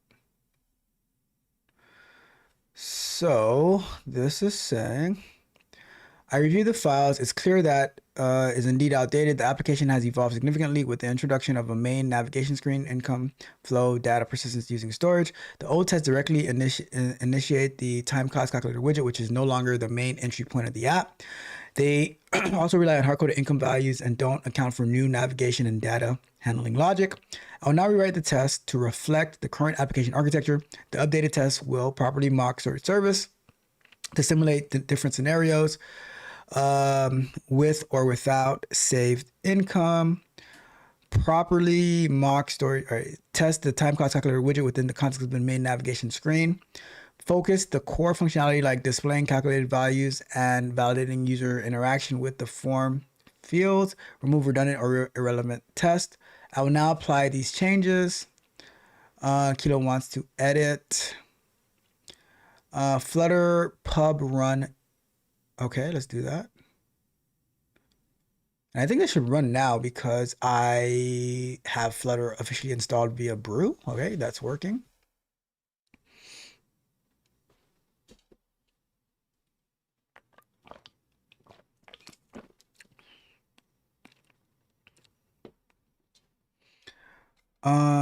Okay, so running.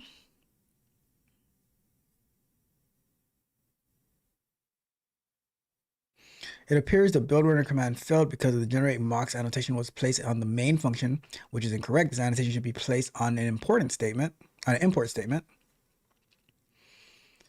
Okay, I have corrected the placement. Let's run it again. So I put it there. I've never seen that before.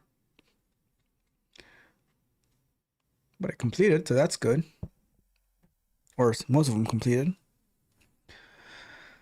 Okay, let's see. Failed to update packages. Seems I made another mistake. You make a lot of mistakes, right? I wonder if it has Gemini 3.0 yet.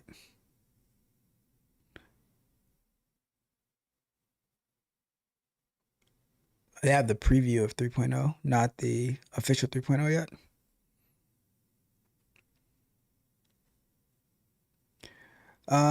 Let's see. I have the latest version of the file.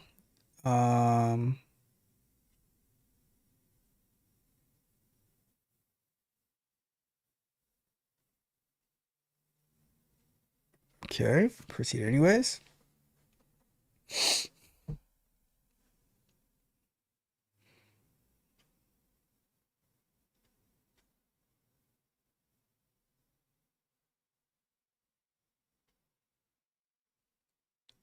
Let's see.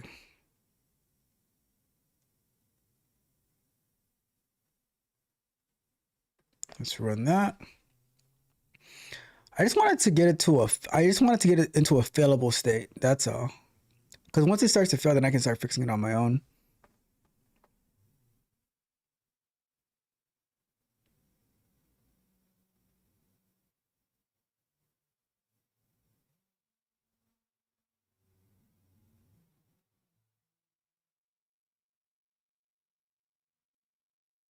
I'll try one more time to place annotation correctly.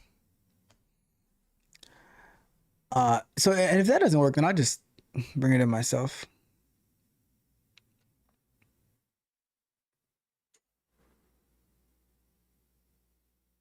All right, so we're gonna do it ourselves. I'll use what it did, and then I'll try to fix it myself. I might cancel it in a second.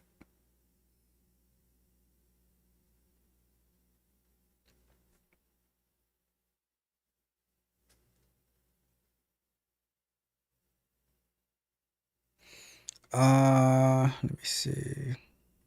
Last attempt.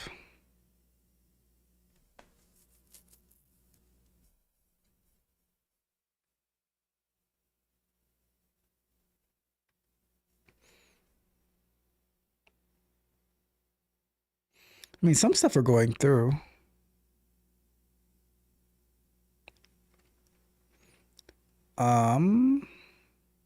It's creating a new file now. Now that I've created a separate mock file, I will update the test to remove the generate mock annotation and part directive instead of, okay, so maybe another strategy it's doing. Let's see if that's going to work. I have now separated the mock generation into its own file and updated the test to import the generated mocks. This should finally resolve. All right, let's try it. Let's try it. Warning. Okay. What is that?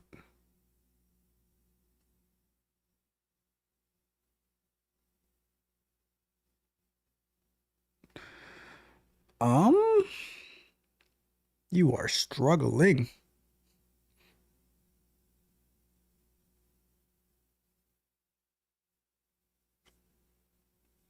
Did you quit? Did you quit?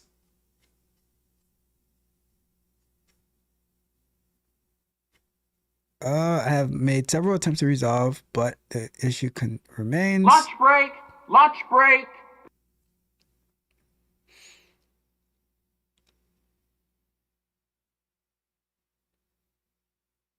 All right. So I'm going to try to rewrite the test now.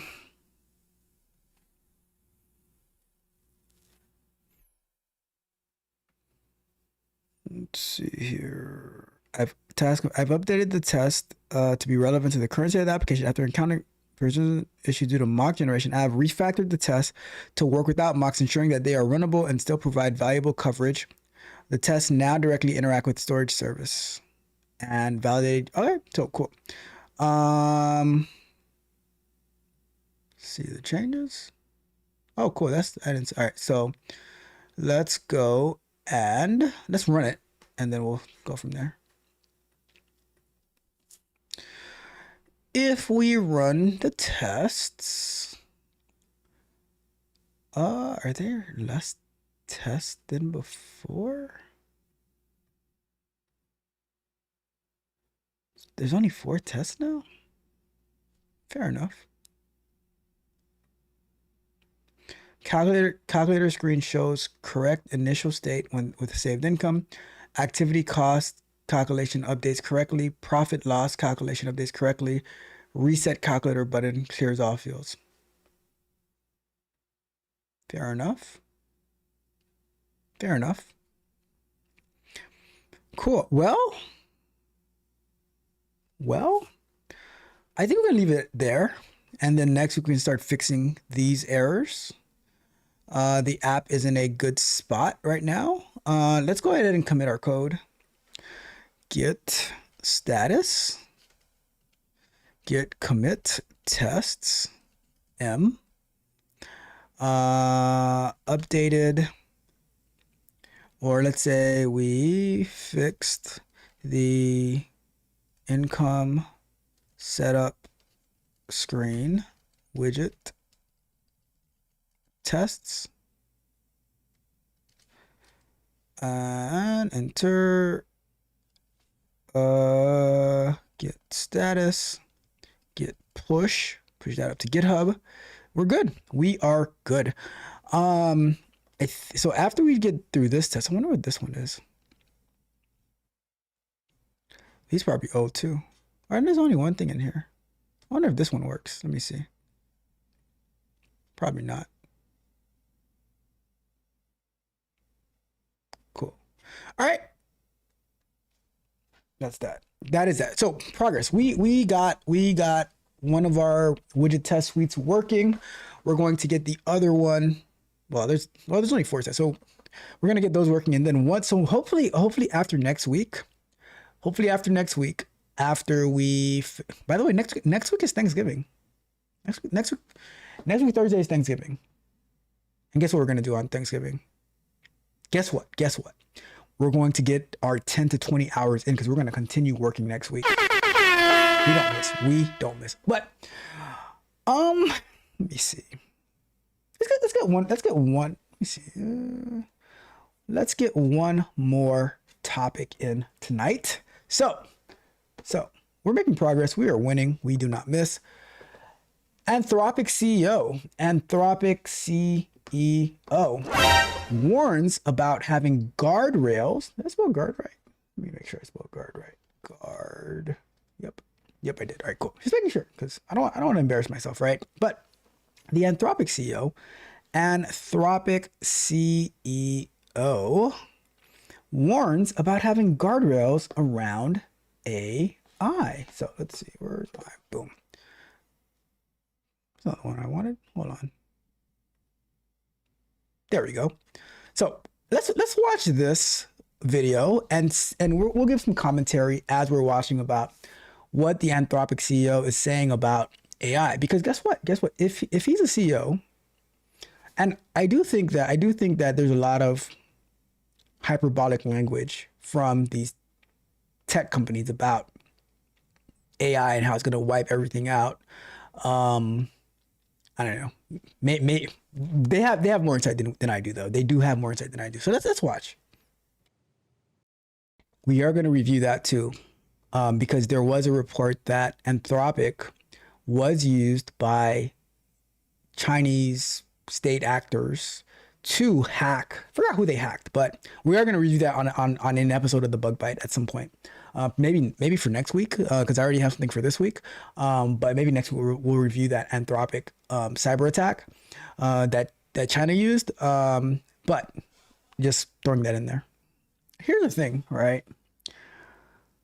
With AI, with the idea of AI being smarter than all humans, you got to understand the how that plays out, right? Because all intelligence that exists is based off all human intelligence, right? But the thing is with computers and with AI, it's able to gather all of human capital and knowledge and intelligence. So that's why it's able to go so fast. But it's not that it's smarter, is that it has all of the information put into one spot. It's like a very, very powerful, fast encyclopedia, right? But I don't know. So Robert has an interesting comment, right? He says there definitely needs to be safeguards. My question, though, to the safeguards is who should be responsible for those safeguards or regulations? And here's the thing, right? I don't know if it's that the CEO of Anthropic is maybe naive, but here's the issue that I have with his call for quote unquote regulations is, with all due respect, the people who he's asking to put in these regulations and these safeguards don't know anything about technology. The government, whenever the government shows up and says, "Hi, I'm from the government. I'm here to help," all things are going straight to hell at that point. So, while I somewhat agree that there needs to be quote unquote safeguards, my question is, who sets those safeguards? I mean, we saw back in 2020 how well these organizational bodies did with our health.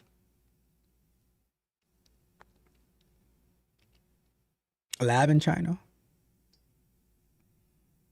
a market or something like that. So I always get very, very nervous. And here's a question: what are those regulations that need to be put in place?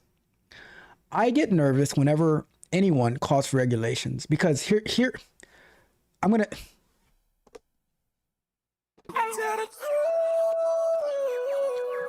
I don't trust CEOs asking for regulations at all. I don't trust them. I'm sorry, I do not trust them, because guess what? When the CEO asks for regulations, for me, what I'm hearing is, I want you, Mr. Government, to protect my business from everyone else. Therefore, lock them. Only we know how to do it right. I don't trust all, and that way. Look at the insurance companies. Look at the insurance companies. They got so much money, and healthcare sucks. Look, auto insurance, health insurance. It's all because they before the government got involved in healthcare. How much did healthcare actually cost? Now, ever since they got involved, skyrocketed.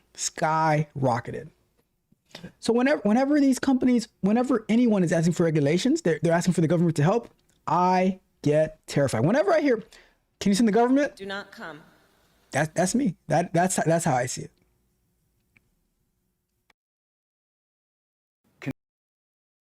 We have had enough. I mean, he's right that there can be many. All right, so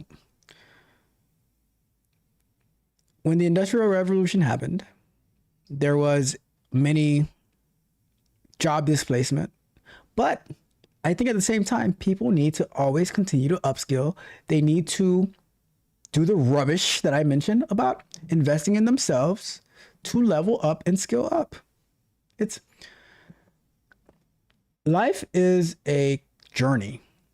And the second that you stop, then the world is going to keep spinning and you're going to be left behind. So,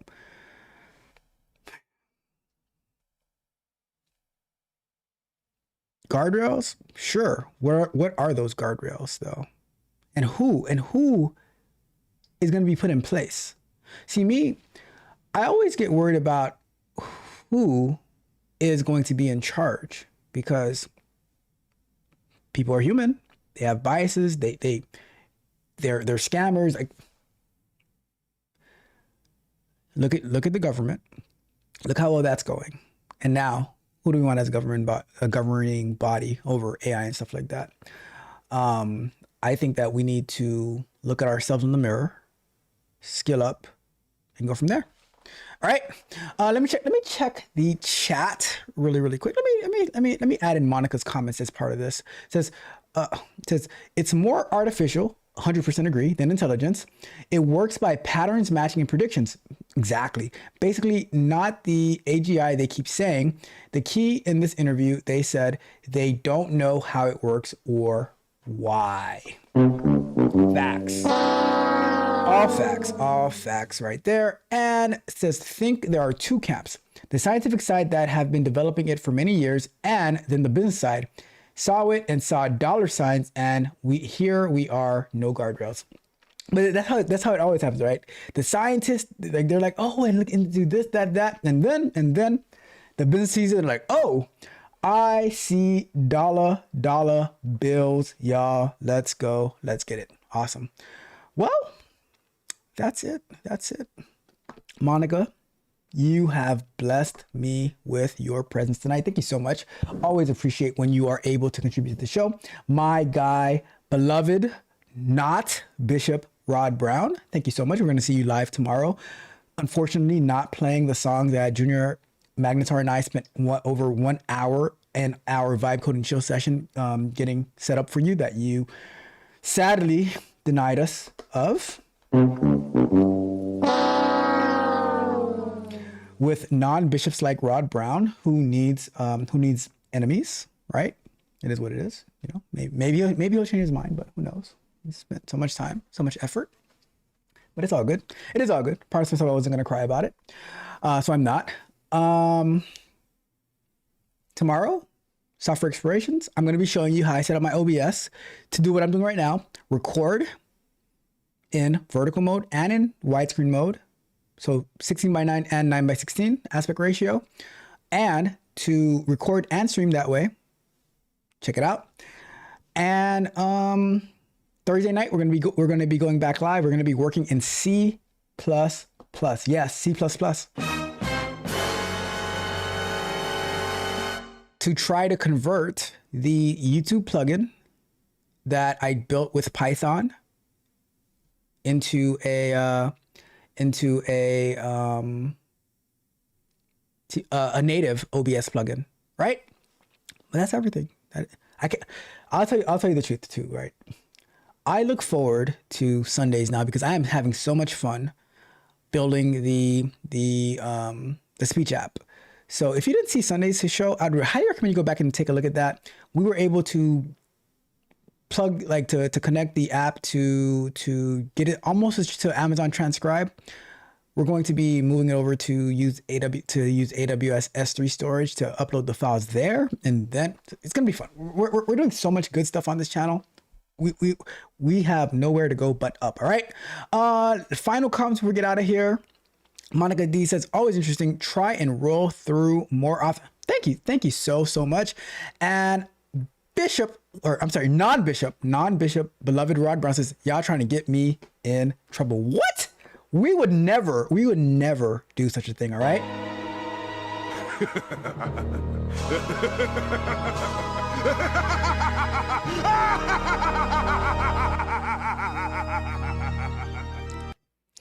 Monica says, yikes, C++ going big. You know how they say, go big or go home. All right. But that is it for tonight. Thank you guys so much. You guys have a wonderful rest of your Tuesday night and have an amazing Wednesday. See you guys at noon Eastern time for Software Explorations. Tech Coach Ralph, we are out. Spartans! What is your profession? Y'all thought the game was over. Y'all thought the game was over. We don't kneel the ball, man. We run the score up. Max pressure, let's go. Let's go. They was on the sideline, chatting on the timeline. Said I never break through, said I hit my decline. Said I didn't have a heart, said I didn't have a mind. Man, I'm about to lap them, leave them all behind. I saw them laughing, I saw them pointing. Now their faces twisted, looking disappointed. I don't feel no pity, I don't feel no care. I just feel the mission, I'm a grizzly bear. I'm a different monster, I'm a new machine. Fuel all the doubt, keep the engine clean. Every time I see them, every time they look, it's an extra rep. It's another hook, it's another jab, it's another play. Till they understand, we don't come to play, we just come to win. We just come to dominate. You can see the future, we the ones that nominated for the whole thing. We want all the smoke, we want all the rings. This is not a joke, we apply the pressure to the pipes burst. We was in the back, now we coming first. We gon' run it up, we gon' make them hurt. Max pressure, next pressure. Run the score up, no mercy. Tear the floor up. See a hater, we go harder. 1 second on the clock, we just started. Max pressure, run the score up, no pity. Tear the floor up. They don't like it, tell them so what? We applying pressure till they all fold up. 1 second on the clock and we up by 40. I'ma call the play, I'ma tell them go for it. This ain't for the sport, this ain't for the statement. Show 'em we the ones that's running the pavement. We don't want a piece, man, we want the whole pie. We want the touchdown when the game should die. We want the home run when we up by 10. We gon' swing the bat again and again. Crush the competition till there's nothing left. We don't care about who we have bereft. This a hustle takeover, this a full court press. Put them on the stretcher, leave a bigger mess. They gon' wear the white flag, we gon' run right through it. They ask me why I do it, cause you said I couldn't do it. Now I'm on the gas, and I cut the brakes. I will not be stopped, whatever it takes. We want all the wins, we want all the glory. We the only ones that's gon' write the story. We want it all, we ain't about to share. Maximum pressure, we don't fight fair. We don't fight fair, we don't fight fair, we don't fight fair. We don't fight fair. Max pressure, max pressure. Run the score up, no mercy. Tear the floor up. See a hater, we go harder. 1 second on the clock, we just started. Max pressure, run the score up, no pity. Tear the floor up. They don't like it, tell them so what? We applying pressure till they all fold up. They call me queen, but I'm really the whole team. Running this track, blowing off all the steam. You're looking tired, I ain't even break a sweat. This is max pressure, is it in your head? Yeah. I don't see no competition, I just see the prey. I'ma eat them all up, call it a buffet. You can see I'm shaking, you can see I'm scared. Cause they know my drive, they know I'm prepared. This ain't for the weak, this ain't for the soft. I'm the one who's blasting off like a rocket launch. Hitters on the ground, looking like ants. While I'm in the end zone, doing my dance. Watch me run the score up, it's the only way to play. Put them in the dirt, get them out the way. No pity, no remorse, no second thought. This is for the win that I went and bought. With the blood, with the sweat, with the time I spent. Now you looking stupid for the day you in and land. I'm the final boss on the last touchdown. I'm the home run swing when the game's downtown. 1 second left, I'ma take the shot. Cause I'd rather die than give up what I got.